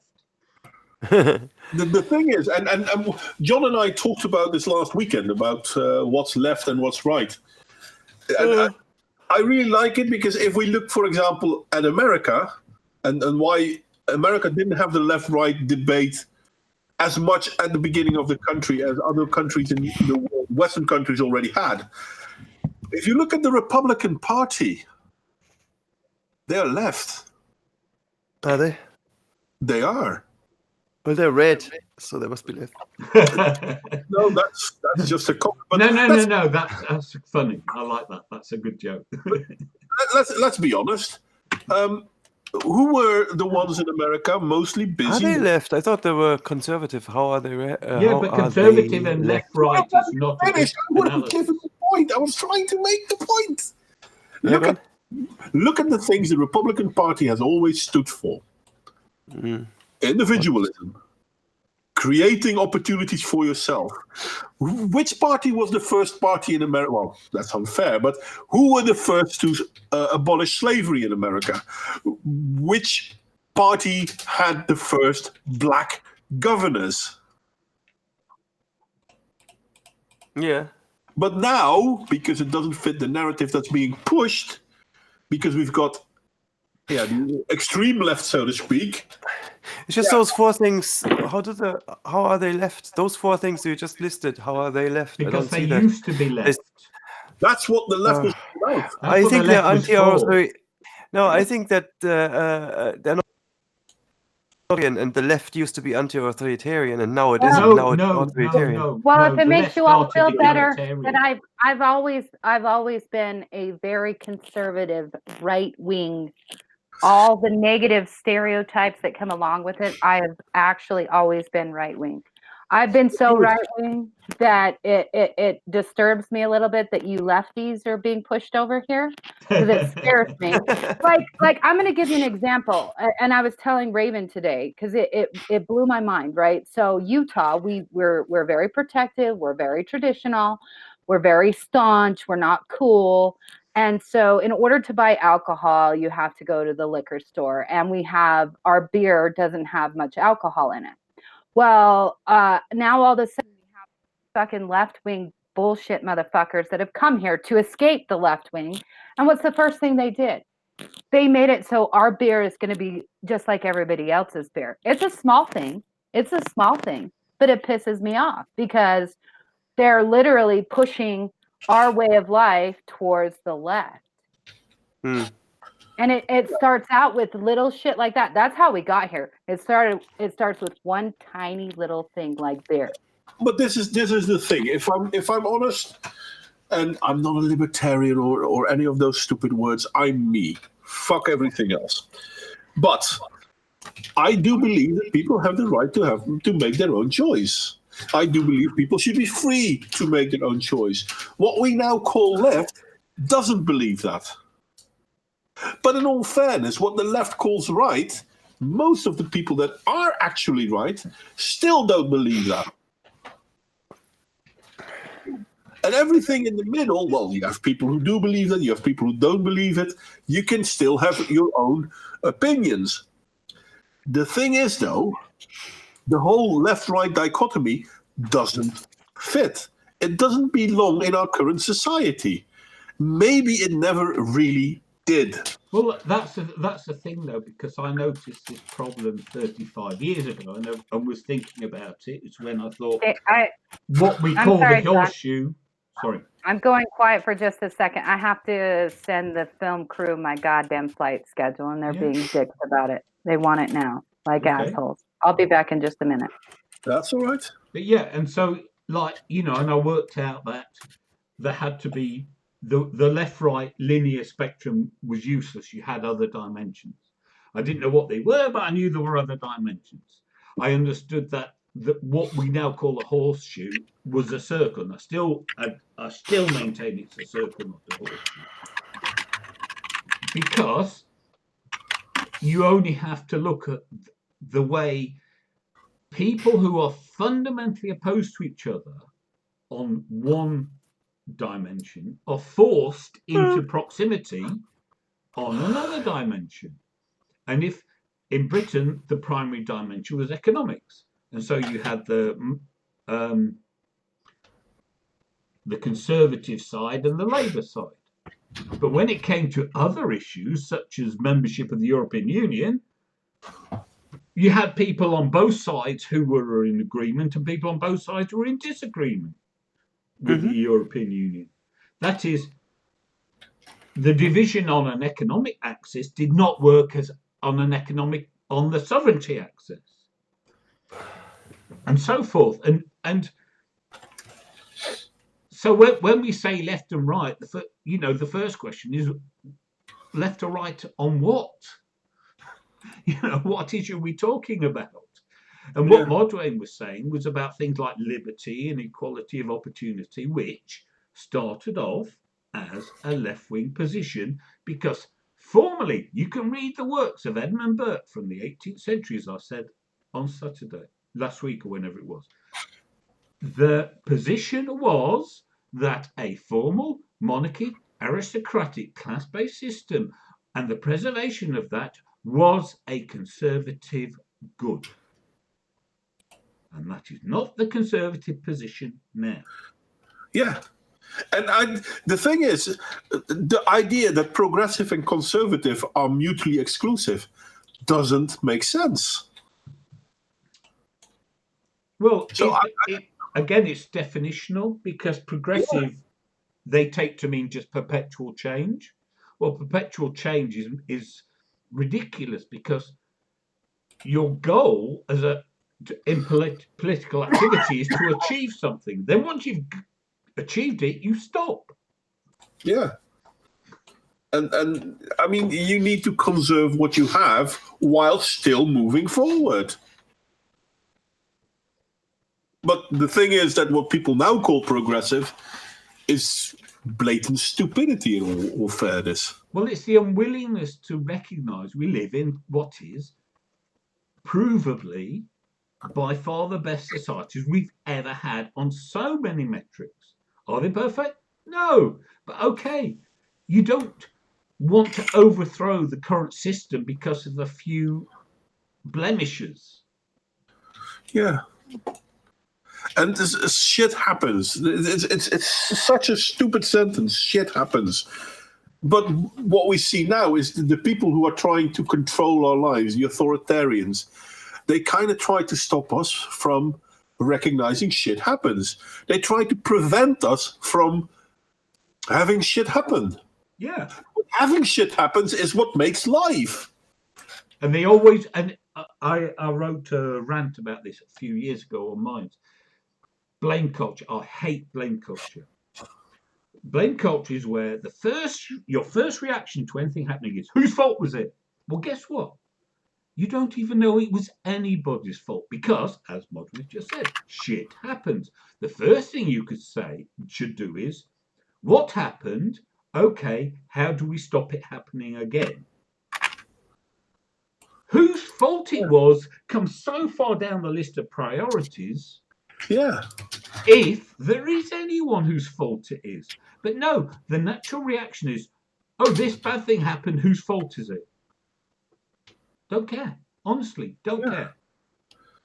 No, I mean, it's kind of, when I'm driving my car and something breaks in my car, the first thing I want to have done is have it fixed.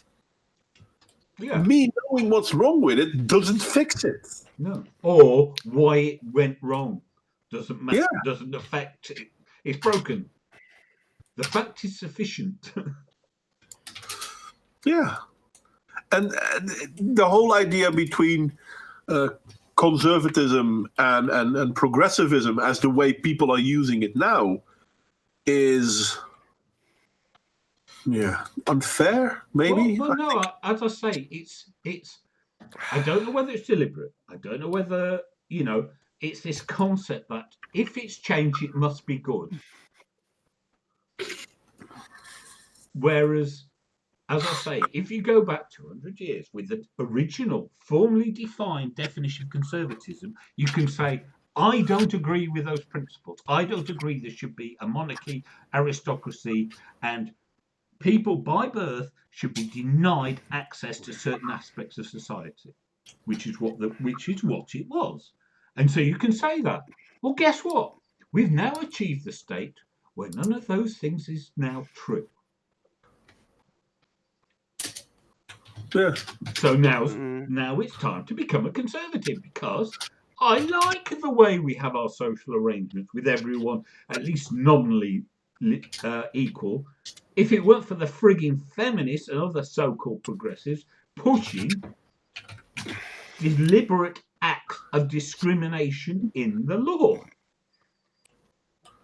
And there's something really weird because if I look, for example, the way that we are now seeing the push for gender dysphoria as a normal thing, me as both as a healthcare professional but also as a human being, I can't understand people push this. And there are actual psychologists. I talked with one 2 days ago who actually disagrees with me, and he compares it, for example, to homosexuality. And I'm like, at what point in time did homosexuals committed suicide up to 40% of the people? And now in a time when we are actually talking about how we accept gender dysphoric people, they still commit 40% suicide. Yeah, transition doesn't seem to help. Yes. So the problem lies somewhere else. I'm pretty sure I know where the problem is, and we've talked about this here in the past as well. But the fact that so many people, even in my line of work, have got up and against normality because it's progressive. Progressive in itself has become a goal. Yeah, it's become a dogma. Yeah. But as I say, it's not that and I've made this complaint before. It's like, for instance, when Tony Blair his platform for being elected in 1997, after 18 years of Conservative government, was education, education, education. That's what he said. And one of his major platforms was to massively expand higher education. Because we're entering a knowledge economy. We need people fit and trained to do knowledge things. Okay. Yeah. Now, even if we accept the premise, you don't stop there. No. Because, okay, trained in what? But no, they didn't. Yeah. They just opened up higher education. Yeah. And guess what happens if you throw up higher education to the less academically able, because the majority of the more academically able are already entering higher education, they are going to go for easier subjects. Yeah, and now we have people who are Gender studies. gender studies, Because, as if it's a real thing. yeah.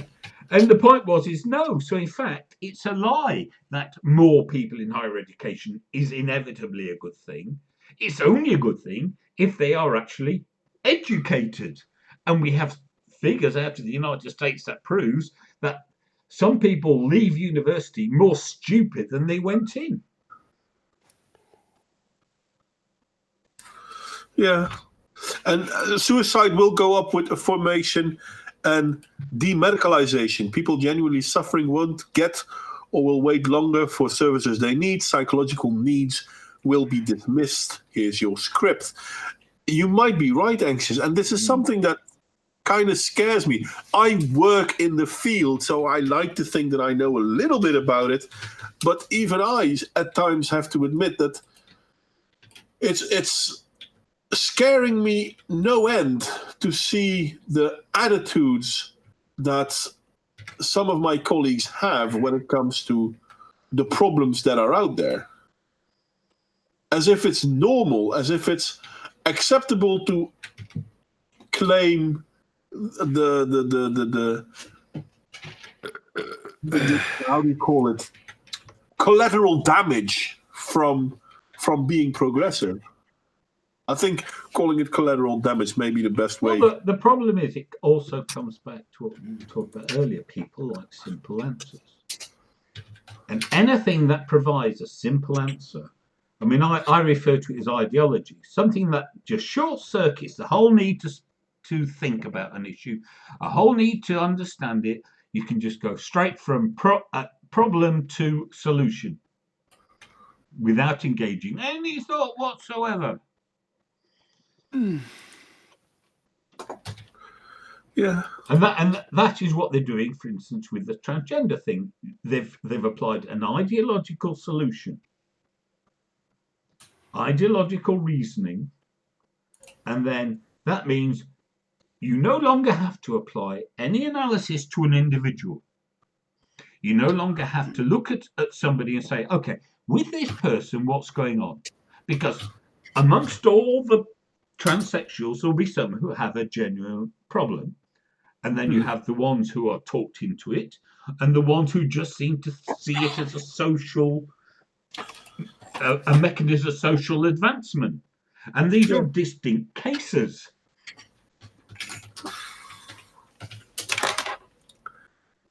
The Children's Hospital in Vic, for example. There are some who think medication and surgery is preferable to taking the time to solve the problem. Actually, at this point in time at my work, I actually had a talk with a girl, and basically I'm not supposed to spend too much time on it. But this girl has already been referred to be made ready for gender reassignment surgery. And she still has no clue who she is. But she's sure that once she's a boy, everything will be all right. It won't be, because even if she were a boy, she still has no idea who she is. And gender dysphoria is a personality dysphoria. So the first thing we need to do to deal with it is trying to make the person understand who they are. Once they are there, then you can talk about, okay, do we still want reassignment surgery or not? Okay, fair enough. I'm not going to say we shouldn't ever do it. I mean, I prefer not to, but it should never be our first step. And there are now people who are willing to give hormones to children, for fuck's sake. We're destroying our own society. We're destroying our own people based on nothing other than being progressive is good. And that's not what progressivism should be. That's not what being a progressive is about, or at least that's not how I saw it. Being progressive is a means to an end. Being progressive is not an end. And yeah, it's business, not healthcare. Sorry, here. Yes. I was away a moment, but yes, I heard you say being progressive is not an end. Here, exactly. No, it's a means to an end. Yeah, exactly. It is to achieve something. It's this I complain about it with the especially it seems to be an American fault, though it's not only an American fault, but it is an American fault. They refer to blacks. Black's an adjective. It's not a noun. Nothing's a black. Okay. Mm-hmm. Black is a shade, but it is a shade of something. So if you say, "Oh, they're blacks," no, there's no such thing. There's black people, and they are people who happen to be black.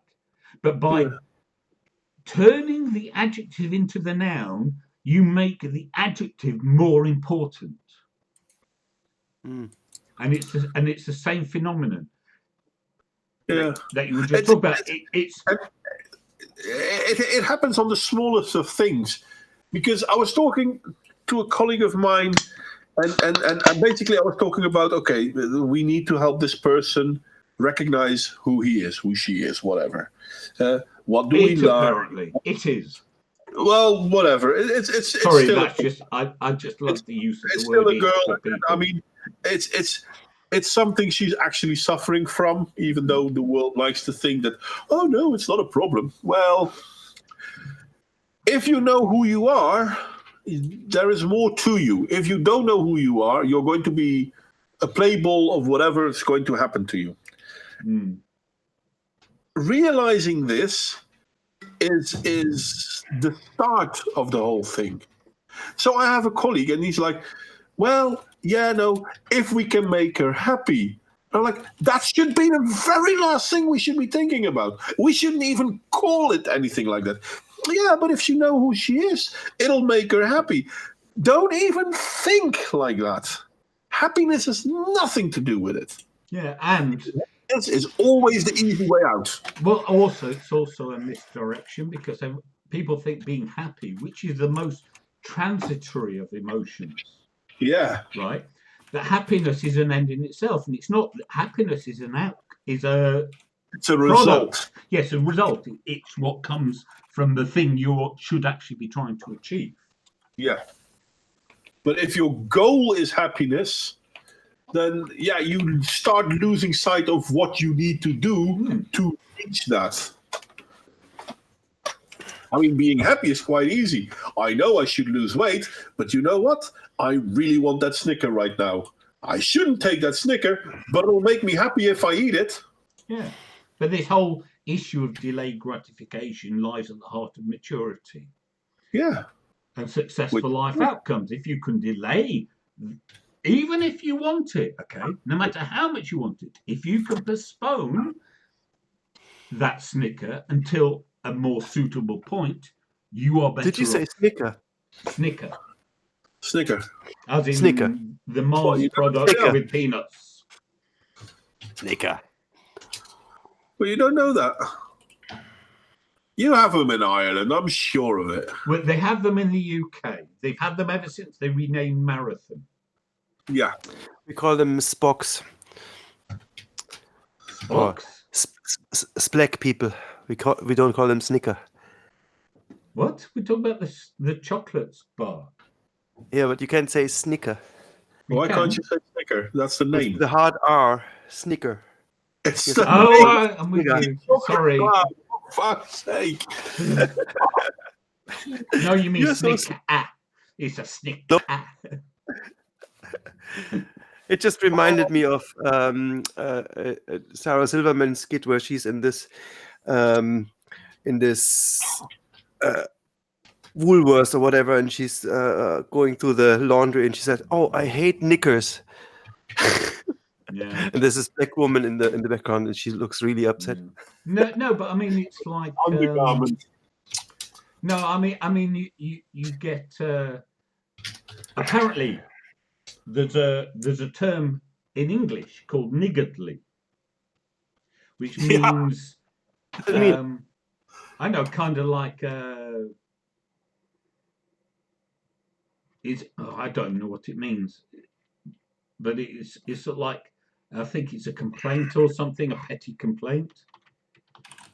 But because of the Americans get very upset at this word. All right. Because I don't know it. Grudgingly. It means grudgingly. Grudgingly mean about spending or granting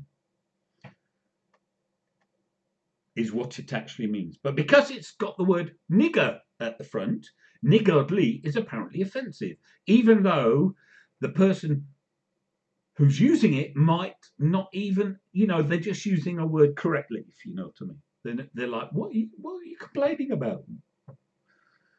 And just remember that for the longest time, people could not register on Facebook if they came from Scunthorpe.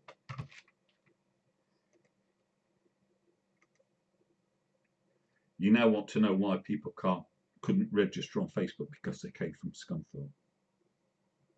Yes, no, it's gone quiet. No. Everyone had muted except me. I was actually laughing and saying, "Yeah, I remember Typing. that," but I forgot I had muted myself. No.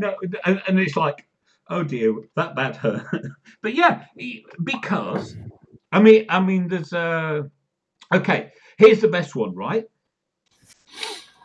Any URL for a therapist. Just write it out, therapist, and tell me what you read. The rapist, obviously. The rapist. Yeah. The rapist. No, that's exactly the same spelling. Yeah, I know. So let's boycott the word therapist. Yeah. Nah. No, but you do get that. So what happens is people write out something innocently as a URL, and then it's passed as meaning something much, much worse.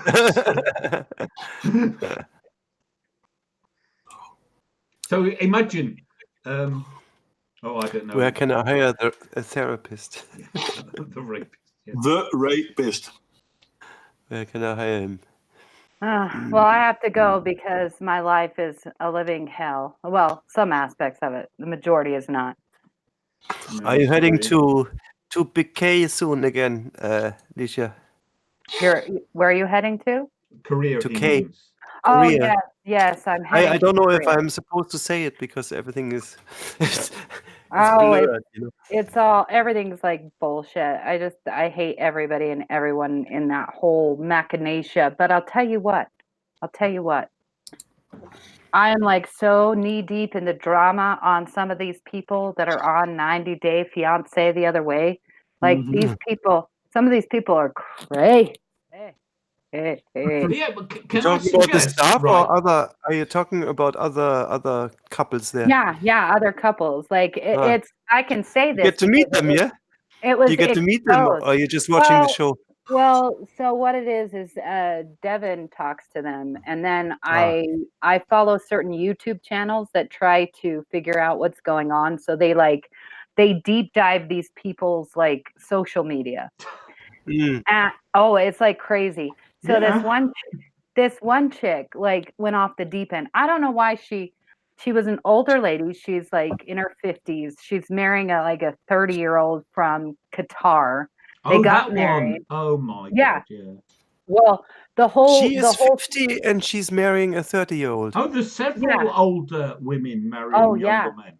Oh yeah. Wow. But in real life, she like let it all leak out. Like so her husband has filed for divorce. She was just deported from the United States, and come to find out she had another kid and she's from Canada and she hasn't been paying child support. And then she said that the guy from Qatar was gay, and everybody's like, don't say that because even if he is, he'll be killed. Yeah. What the fuck's wrong with you? The drama there is just, it's so like, it's beyond. It is beyond. These women, oh my God. Okay, these women. So what we need in order to make Modwain's online presence go viral is for you to drop the hint that these people should watch our streams. Well, yeah, exactly. And then all these 90 Days the Other Way viewers will come over here and go, what the fuck? I don't think we have enough We have not enough drama here, I think. Oh, trust me, when they start coming, that will generate the drama itself. It Not would enough. be. It would be interesting. So we'll see. We'll see. So when season 2 comes out, right? Everybody has to brace themselves because they cut me out of all of season 1 because I did such a fantastic job for the crescendo season 2 that they had to hide me away. And so buckle up, buttercups, because in 1 year from today, and it'll happen in a year from today, not now. Not now. It'll happen when we forget about it. And all of a sudden, it'll just be a shit show. It will be a shit show. So you'll get to see the true nature of women. Women. Yeah. Yeah, It'll be well, great. here's the thing: for some of us, none of this is a revelation.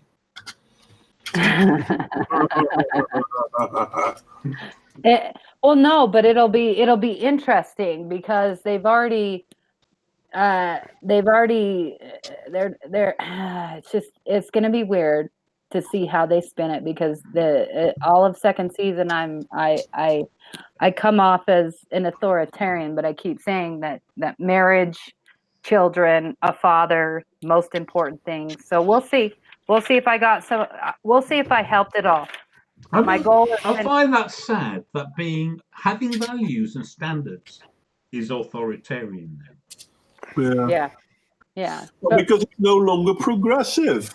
No, but Yeah. they are the authoritarians because an authoritarian is someone who has to make you do something stupid that has no value.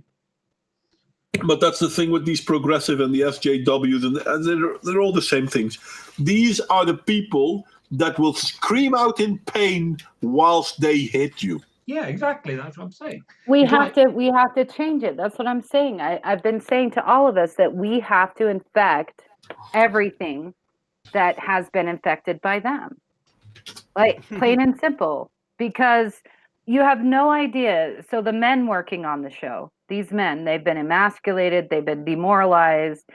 And when they met Steve and they saw the dynamic of our household, they got to taste what true fatherhood is like, and they just hungered for it. And they got to taste talking about this bullshit. And so that's what we need to do. We need to figure out a way to infect these people, and maybe not with logic, and maybe with other things. We'll see. It could all backfire on me, and I'll go crying in a tiny corner and want to shoot myself. But who knows? Don't do it. I shouldn't about that, Hey, especially if you do get upset, tell the world. No, I'll just text John just before I'm going to bed. That's all Here's right. John. This is my idea, and good night. That's all right, because it was an interesting idea. It is an interesting idea, one that I'm trying to figure out. But yeah. Michael Keller just called TLC the estrogen channel. Oh, yeah. You know what, Michael? You know what's funny about that is, so my husband says it's the new Lifetime television for women. It's so true. It is so true. It is so estrogen driven. Okay, so TLC is an abbreviation that would generally be interpreted to mean tender loving care, which is such a female thing, it's not true. Yeah. They're owned by the Science Channel. Michael Keller, it's 90 Day Fiance, but it's not 90 Day Fiance. It's the other way. That's what that's what the other way means. So 90 Day Fiance is people coming into the US. This is people going out of the US. That's why it's the other way. It's but he does know that. Well, I know, but it's wildly popular. So most channels are dying, right? So TLC is doing well. And this particular series, 90 Day Fiance the other way, it was slated only for 8 episodes. Then they cast Devin and Jihoon, and all of a sudden, Devin and Jihoon blew the fuck up. Like, these women love them. Because they're not fake. Yeah, so it went from 8 to 22 episodes. And Wow. before they even finished all the episodes, they filmed the second season with them because they're so popular.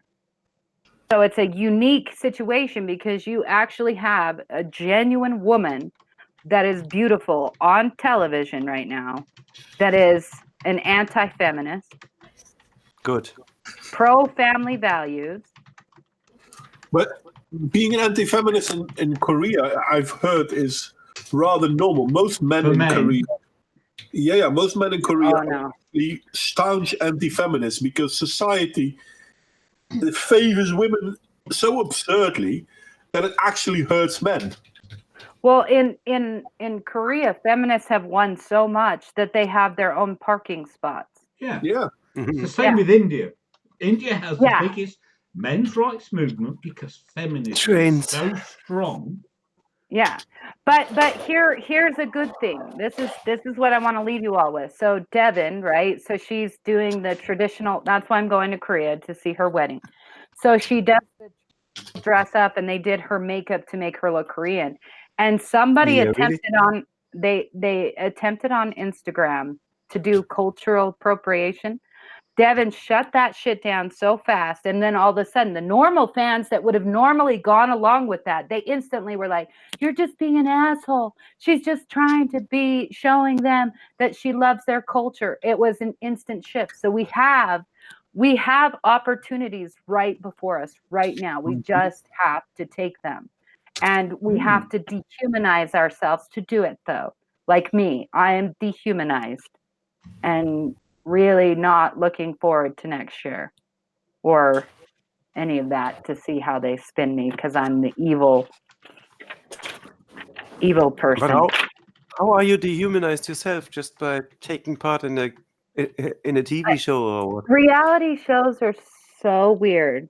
I just Yeah. want to tell you guys. So I'm gonna give you an insight.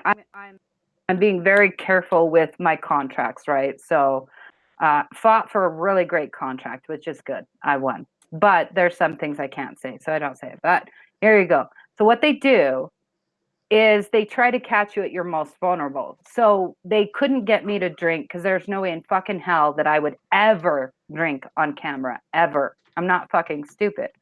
So what they did instead is they caught us with a sleep deprivation. So I might as well have just been drunk as fuck, right?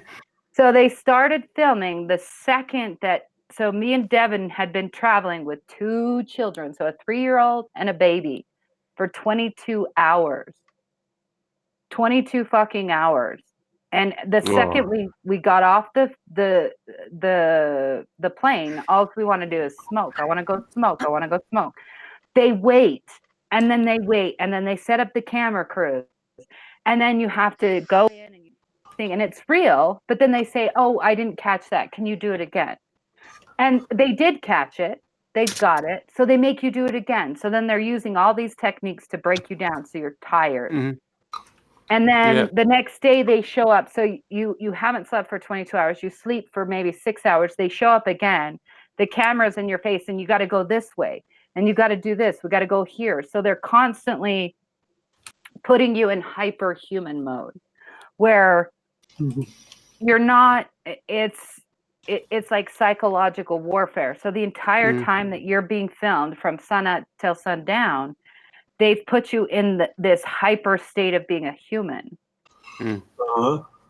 And so, yeah, no, they can't. Anxious Aussie, that was in my contract. They can't show me smoking. So whenever I want a break, I just light up a cigarette, and they're not legally allowed to. It's awesome. That's how I get away with like taking a break because I constantly have cigarettes on me. So I just light it up real quick, and then they can't film me It's a or anyone around superpower. me. It is a superpower. It was smart of me to do that. You got to do that. But so it's real. It is real, but it's like this hyper, like everything becomes like the most traumatic thing every moment. And so your entire time, you personally have an agenda, but they're trying to constantly make you break. They're wanting to break you.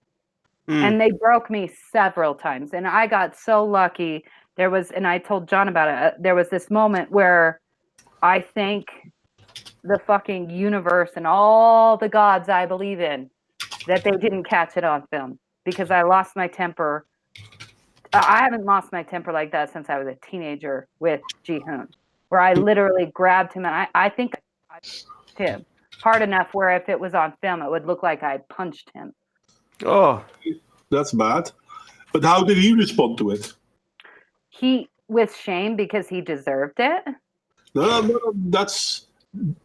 How did he respond to it? Not whether he deserved it or not. How did he respond? He lowered his head and he ran off. Okay. Did he come back to you about it? Well, he came back because at that point, the film crew was like, what the fuck's happening? I threw my fucking mic down. I said, I'm fucking done. I walked away. And so the film crew then had to spend 3 hours trying to calm him down. Because he did do something wrong. He did do. Okay, I'm gonna prove it, because all the men out there are like, oh yeah, sure, okay. No, listen. He did something so wrong. I don't What lose did he my do? temper like that. Okay, so What did he do? it was the end of the night. Okay, in a busy area where we're very close to a busy street where cars are whizzing by at 60 miles an hour. Okay. Ji-hoon and the baby and Devin. So Devin is holding the baby, and they walk over to the car, and I'm about a block away from them. So I can see them, but I'm far away from them. And as everybody knows, Drusilla is a runner. So Drusilla took off running, and my heart sank. Yeah, because I'm too far away from her. So I start running. Devin starts running, and I scream to Ji-hoon, start running, go get her. And he does start to run towards her. But then Devin is scared because she's running with the baby, and she realizes there's no fucking way I'm going to get to Drusilla on time. Devin screams to Ji-hoon. She says, get Drusilla. Screams it, and she screams it in an irrational, mean way. Get dressed? No, get Drusilla. Get Drusilla. Drusilla. My 3-year-old granddaughter. Her name. Yeah, I know. Ji-hoon stops. He turns the fuck around as Drusilla is still running towards the street and tells Devin not to fucking yell at him. Oh, I was so... I would have lost it. I would have so lost it.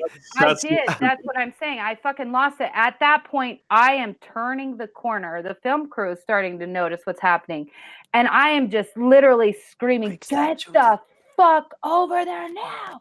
And Ji-hoon, he did, to his credit, because he was fast enough, he got to her just before she reaches the street. And so I'm running towards her. Drusilla doesn't know what she's done wrong. She's 3. She's fucking 3. A child. Come on. So angry that I fucking grabbed him and I pushed him, and I say, when I say to fucking run, you fucking run, you piece of fucking shit. Like I lost it. I don't think I've ever been that angry verbally and loudly and physically. And I am so grateful, as I said, and the camera crew, they were like, holy shit, that they were they filming it? No, they'll call you a racist now. They'll call you a racist. No. The point is they didn't get it on film. Oh, thank that God. was the one thing they didn't get on film. And even the camera crew was pissed at Ji-hoon, and that's when Ji-hoon looked in shame and ran off, because he literally knew. Yeah. He knew what he did was wrong. Yeah. But okay, so how long has he been a father? Well, the point, okay, that's not, see, you're going to try to, any adult knows that when a child is running towards the road, to stop. Yeah. Any adult knows, I'm going to give him, I'm not saying he's right, but I am going to give him an out. Because not every adult considers it. And I mean, how long has he been a parent? Yeah, any parent anyway. That's the thing. He's 30 years old. That's not the question. How long has he been a parent? He's fresh. I mean, has he been a parent for 3 years? Well, he should know by now. Has he been a parent for a few months? You know what I mean? No, he hadn't been a parent at all because the little piece of shit was in Korea while my daughter was forced to give birth alone because he can't fucking be a man. But that's the problem. He has absolutely no idea. Yeah. Now, he should learn fast. I agree with you, and there's a good reason to be pissed. But at the same time, he's clueless. Well, the thing is that she would have died. Like, she could have died. Yeah, no, I know. Over his fucking pride, he could have died. No, pride. Like he sees his love running with his baby towards Drusilla, like his own kid. She is literally running with his baby. I understand, and at the same time, he's clueless. He hasn't got a clue. Yeah. He needs to learn fast. I agree with you. You're 100% right to be upset. He's an idiot. He needs to learn fast. But I really think he's clueless. Well, and I agree. That's why I calmed down. But like what I'm saying is that that's the whole tone of the second season, and that's why they removed me from the whole first season because they're like, "Holy shit, we got the firecracker season! Yay! It's gonna be great." Yeah. I'm pretty sure that if he thinks about it now, he'll thank you. It was funny because the Korean culture teaches you're not supposed to look your elders in the eye, which really fucking bugs me. And he wanted to apologize to me, and I will. It's gonna be bad because I grabbed his chin and I made him look. I said, "You fucking look me in the eye, motherfucker. You look me in the eye and say you're sorry." Yeah, but that's a cultural difference. Problem.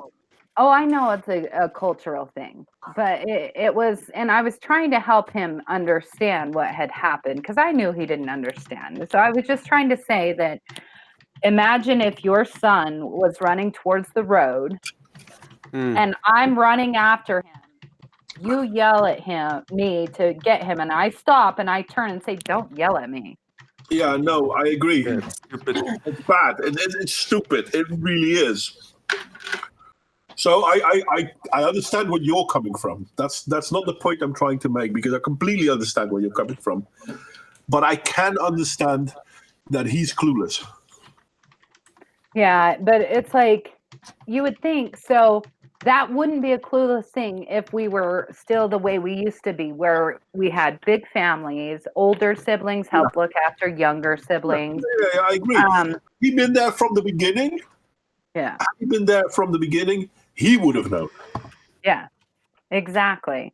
It was just this because I love Drusilla so much. Everybody knows I love Drusilla more than anything. She's like my own kid because Devin had to work. So since Devin had to go back to work after 4 weeks of having Drusilla, so I watched Drusilla for the last 3 years of her life, 50 hours a week. So I feel like her parent. I can understand. Of course. And so it's the whole thing has been hard anyway because I didn't know it would feel that way. When I left there and I called my mom and I apologized to my mom. I said I didn't understand losing a child felt this way. And I told John, I said, how many parents tonight, because of the justice system that we've set up, are going to bed without their children, without being able to see their children. And for the first time in my life, I actually understood the men's movement. Yeah, I never understood it before then. I didn't understand how much pain it would, because I've never been separated from a child. And it must also be. I mean, can you imagine being a foster mom? That's also soul crushing because you have to hand those children back. After you've merely bonded with them. Crazy. I can seriously. I can believe. I don't know the guy. Only what you told me about him.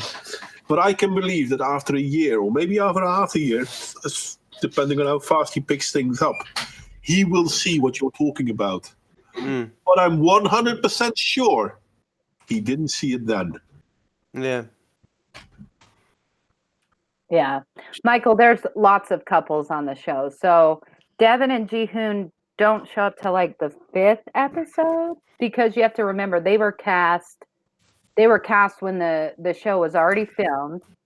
And they were cast as like a savior to the show, right? So it was just they were to save the show, and they did. They saved the show. They made it, great again. Like Trump. No, just kidding. But yeah, no, he likes him because when push comes to shove, Ji-hoon is a good man. He's just lacks common sense. And that's what I was telling John. He is the epitome of the millennial. He is the 30-year-old male that lives in his parents' basement. They don't have a basement, but lives with his parents playing video games all day.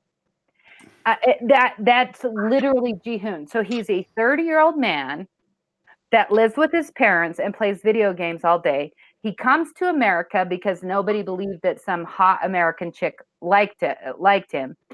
And he got her fucking pregnant. One shot, first time.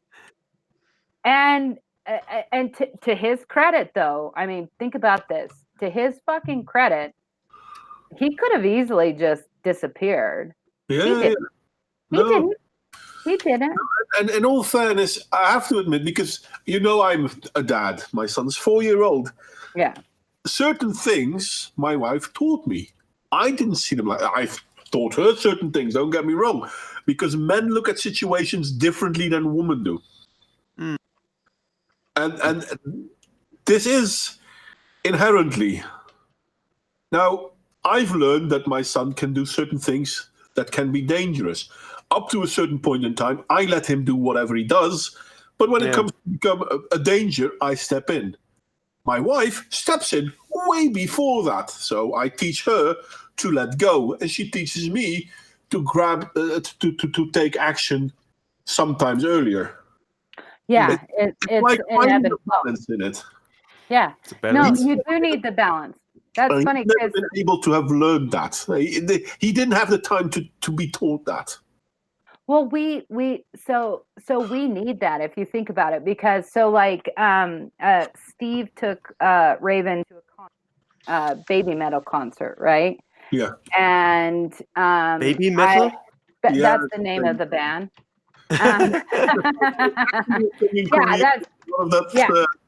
Well, no, this is Raven, but yeah, it is actually. It's a Japanese band. So Raven is into Mini Metallica. Yeah, Raven is into Raven's into Japanese culture, and Devin is into Korean culture. Yay! I rose 2 children that aren't into Elisha, or sorry, I was reading my name at the same time. Into American culture. Sorry, I was reading a comment as I was talking. Okay. But anyway, he takes her to a concert, and so Raven has a black belt, so Steve is not as cautious, so he let her be in the mosh pit. Yeah, sure, why not?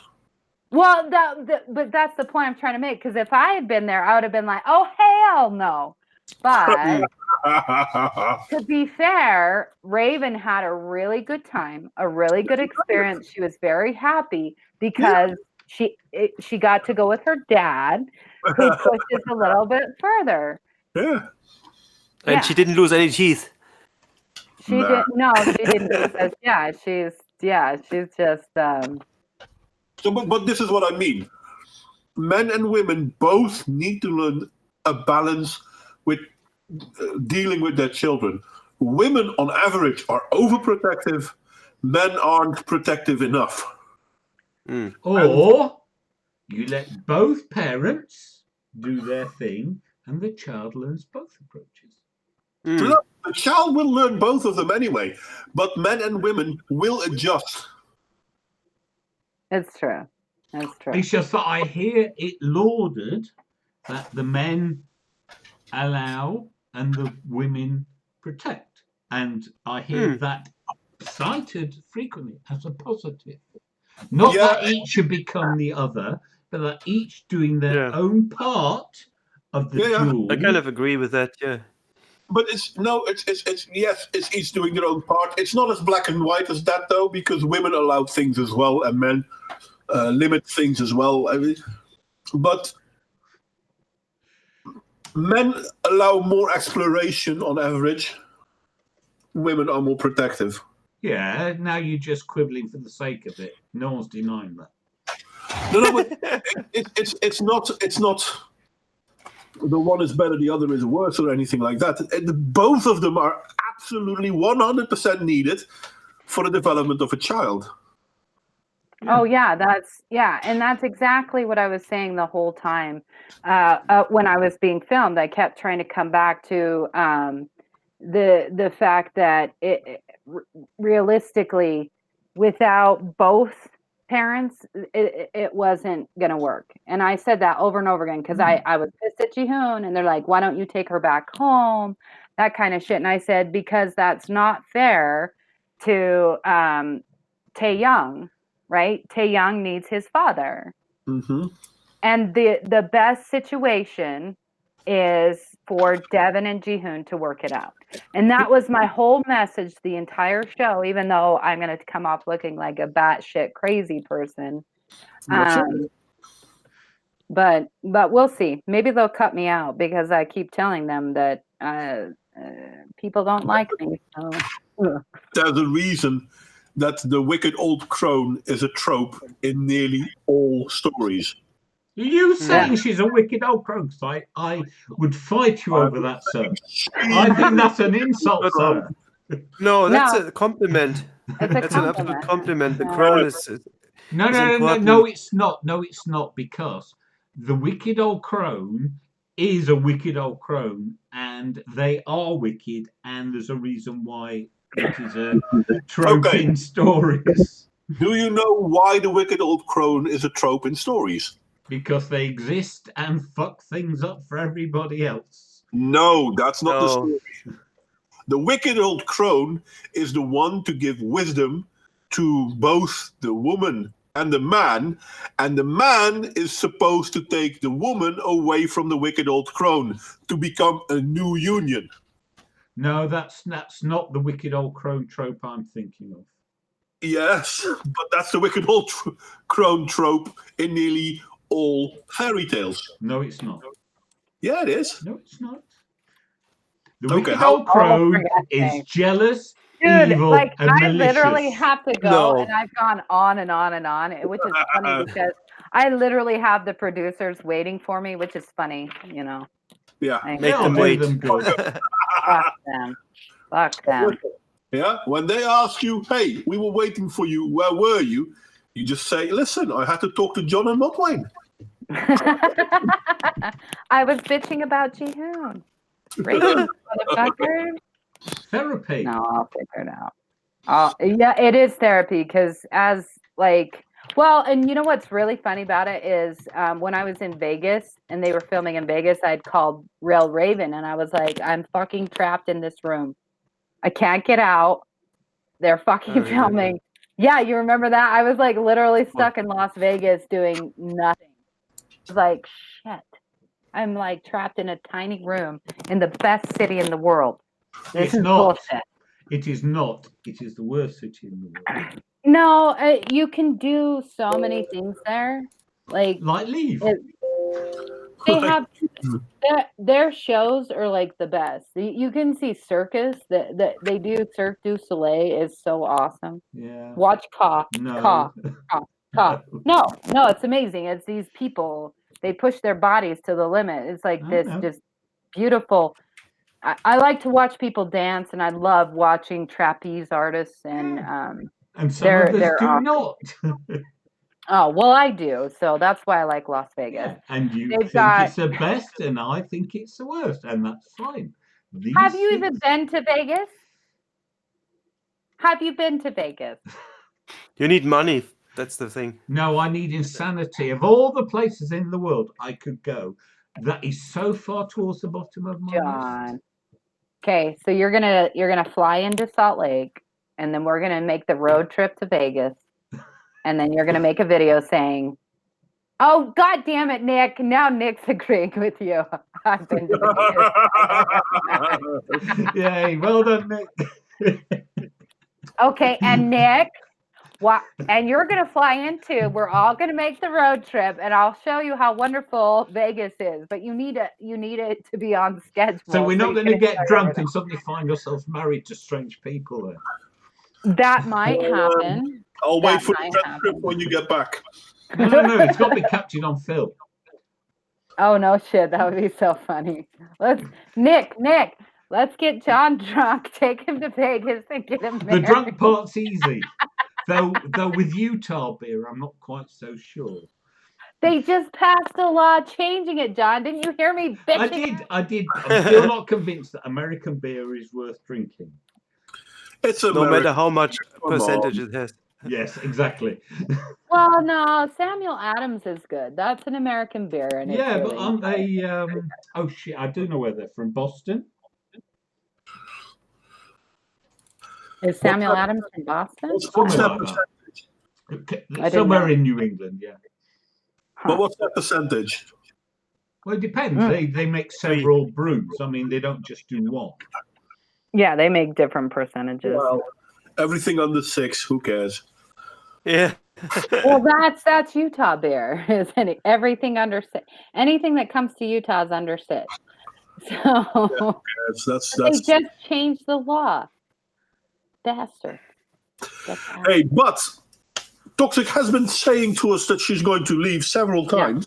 Yeah, Modwain, you are the Fine. last person to speak. Half an hour is about the average for you finishing a stream.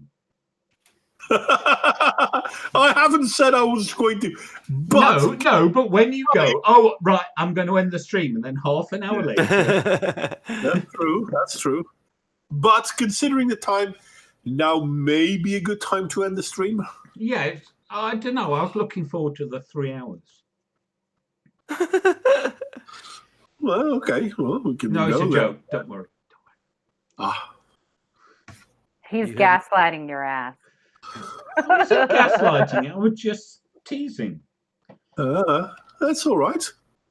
I'm free tomorrow. Yeah, it's so annoying. I mean, the day shift. I mean, the day shift. 2 days shift. I mean, the last few weeks, all the shifts I had were fucking boring. Nothing negative, nothing positive, just boring. A few good talks, but that's about it. And then around 9 o'clock, some shit happens. Who's ringing? Not me. It's you, I think. Me. Who the hell is trying to call me? Oh, that's you, It's you. Where the fuck are you? producer. Oh, shit. Okay, I gotta go. Bye. Bye-bye. Okay, bye, guys. Good night.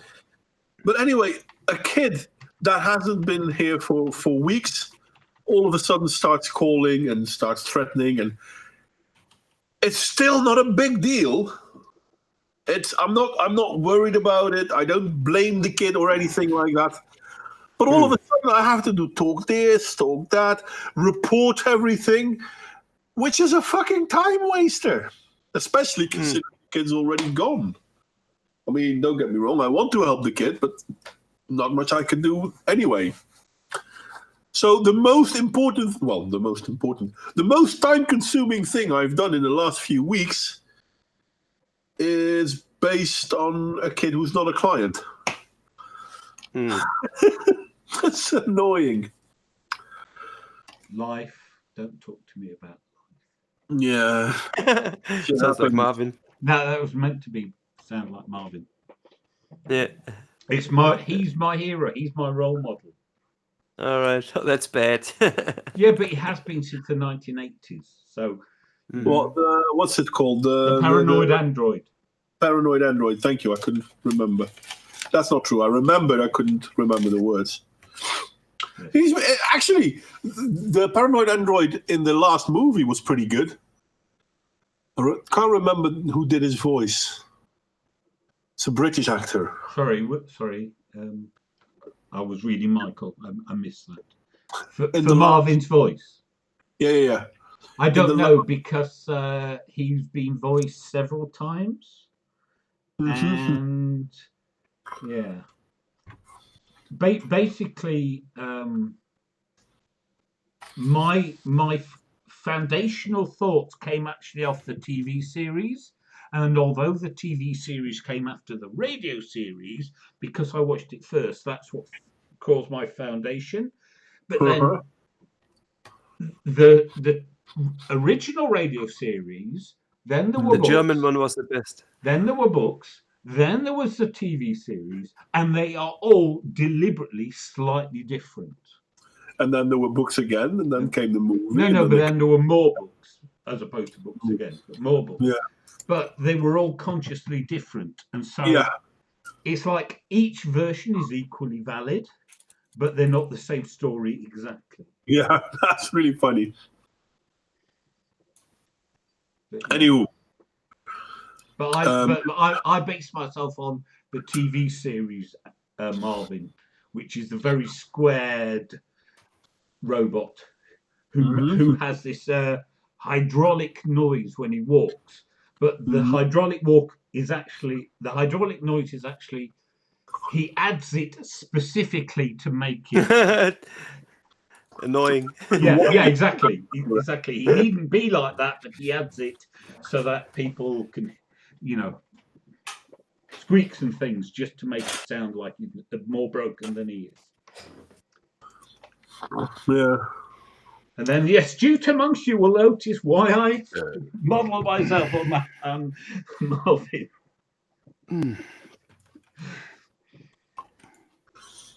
But considering the time, yes, and I do think we had a really good talk. Great talk. yes. But yes, everyone needs to head off. Anxious, have a good day. Thank you all for joining us. Actually, John should do the signing off thing. Why? He's because you're in control of the stream. Yeah. Oh, true. No, actually, the best thing I did was get upset and let Alicia come in because she was interesting. She was very interesting, I'll grant you that. No, I enjoyed it. Damn it, No. she made me come back. I'm glad you came back as well. I'm but not, Why not? because I'm a miserable sod. Oh, That's funny. all right. That was funny though. Yeah, exactly. Thank you. Someone gets the joke. Well, good night. Thanks for having me. I'm the most boring person on the stream, but also the most tired one. Tired. Yes, we'll give you tired. Not boring. All right, thanks. I'll take it, even if it's a lie. See, this is the problem with people who are insecure. You can't compliment them because everything they will negate and say isn't true. But we are happy to have you on as well, Real Raven. We always are, mate. Yeah, it's not. Thank you. He has to do it. Modwain streams as long as John's streaming. But in all fairness, people, this isn't Modwain's stream anymore. This is SOT. SOT. Yeah. So, I mean, Technically, there is nothing to stop other people participating and joining the collective. Indeed. I agree. I totally agree. So anyone who wants to partake of this channel is welcome to do so. Yeah, if you want to try and stream one day or whatever. Or you can join us. Yeah, but I mean, it's not intended as a personal or, a narrow project. It's meant to be inclusive. Mm-hmm. No matter what your hair color, gender, whatever sorry, I can't even satirize them properly. Yeah. Anyway, no, I'm not going to call it off. No, I can't because... No, I was waiting for everyone to do their thingies. Adieus. Adieu. But I most specifically wanted to thank Toxic Threads for coming on and actually making it interesting, because she did so. And Mhm. in the interest of diversity, we need more women represented. Well, they're welcome to come, but do we need them? Yeah. As a heterosexual male, yes, we need women. Okay? We need the mammons, Okay. definitely. They're half the species. Can't ignore them. Don't want to ignore them. They're more than Value half. them.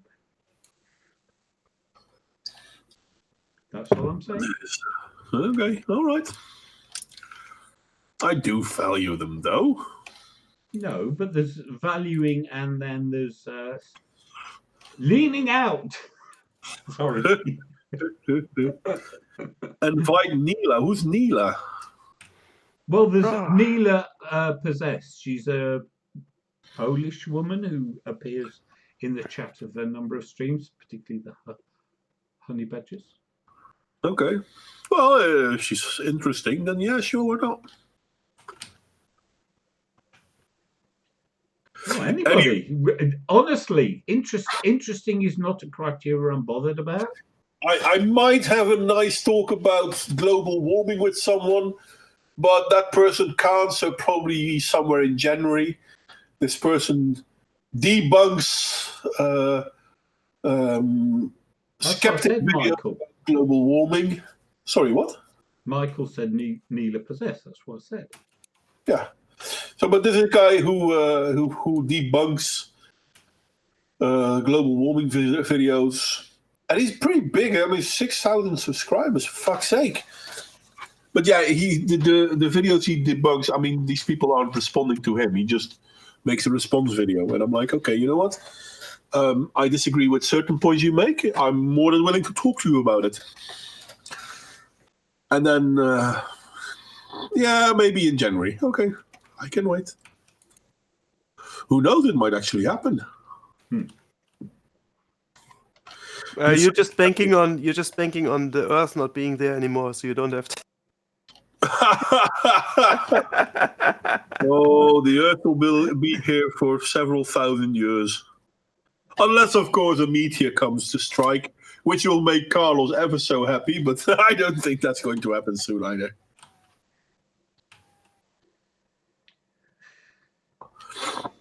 Sorry, trying to work out why Michael thinks him streaming will cause a technical supernova. Surely the superior Linux will have a calming influence. I have no idea. Can you say why it would have a supernova thingy, Michael? Probably two left hands. No, he seems very competent and capable. And he's always making fun about the fact that John and I fuck up. Yeah. Okay, so I don't know if in her conversation earlier, Alicia pointed out she was on a stream with someone called Halsey. And at the start of the stream, there were technical issues, which were she couldn't work out how to unmute herself. And people were taking the piss. And Alicia got a bit upset. She's going, oh, the people are taking the piss. And I said, don't worry. I said, if you have technical issues, that's the purpose of the chat. The chat's role is to take the piss. You worry if they're not taking the piss. Yeah, that would mean said, they're not there. there. But they said stupid woman. I said, yes, fine. That's why I always get in Boomer before anyone else. Because if you get it in first, they can't use it against you. Because you know what they're going to say. And it's not personal. Well, I hope it's not. But you know what I mean? It's like, because you've got technical issues, so they take the piss. And this is all part of it. It's like, you know, you would be upset if they all sat there and went, yeah, well, okay.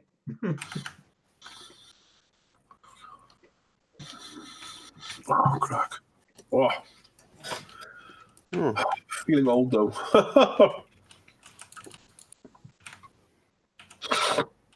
Okay, so everyone's had their say. Thank you so much, you lovely people, for coming. We really appreciate the chat, which often keeps the conversation going when we dry up and cannot think of anything to say. Mm-hmm. And when we're boring, which obviously we get from time to time because the chat has nothing to do with what we're talking about. And so you're entertaining yourselves. That's fine. Nothing wrong with that. Glad you found each other. Hope you have a good life together. You bloody boss. I mean, sorry. Sorry, my comic routine. Anyway, so yes, thank you very much. And just shy of the 3 hours, we will wish you all good night. And I'm going to stop streaming imminently. Good night.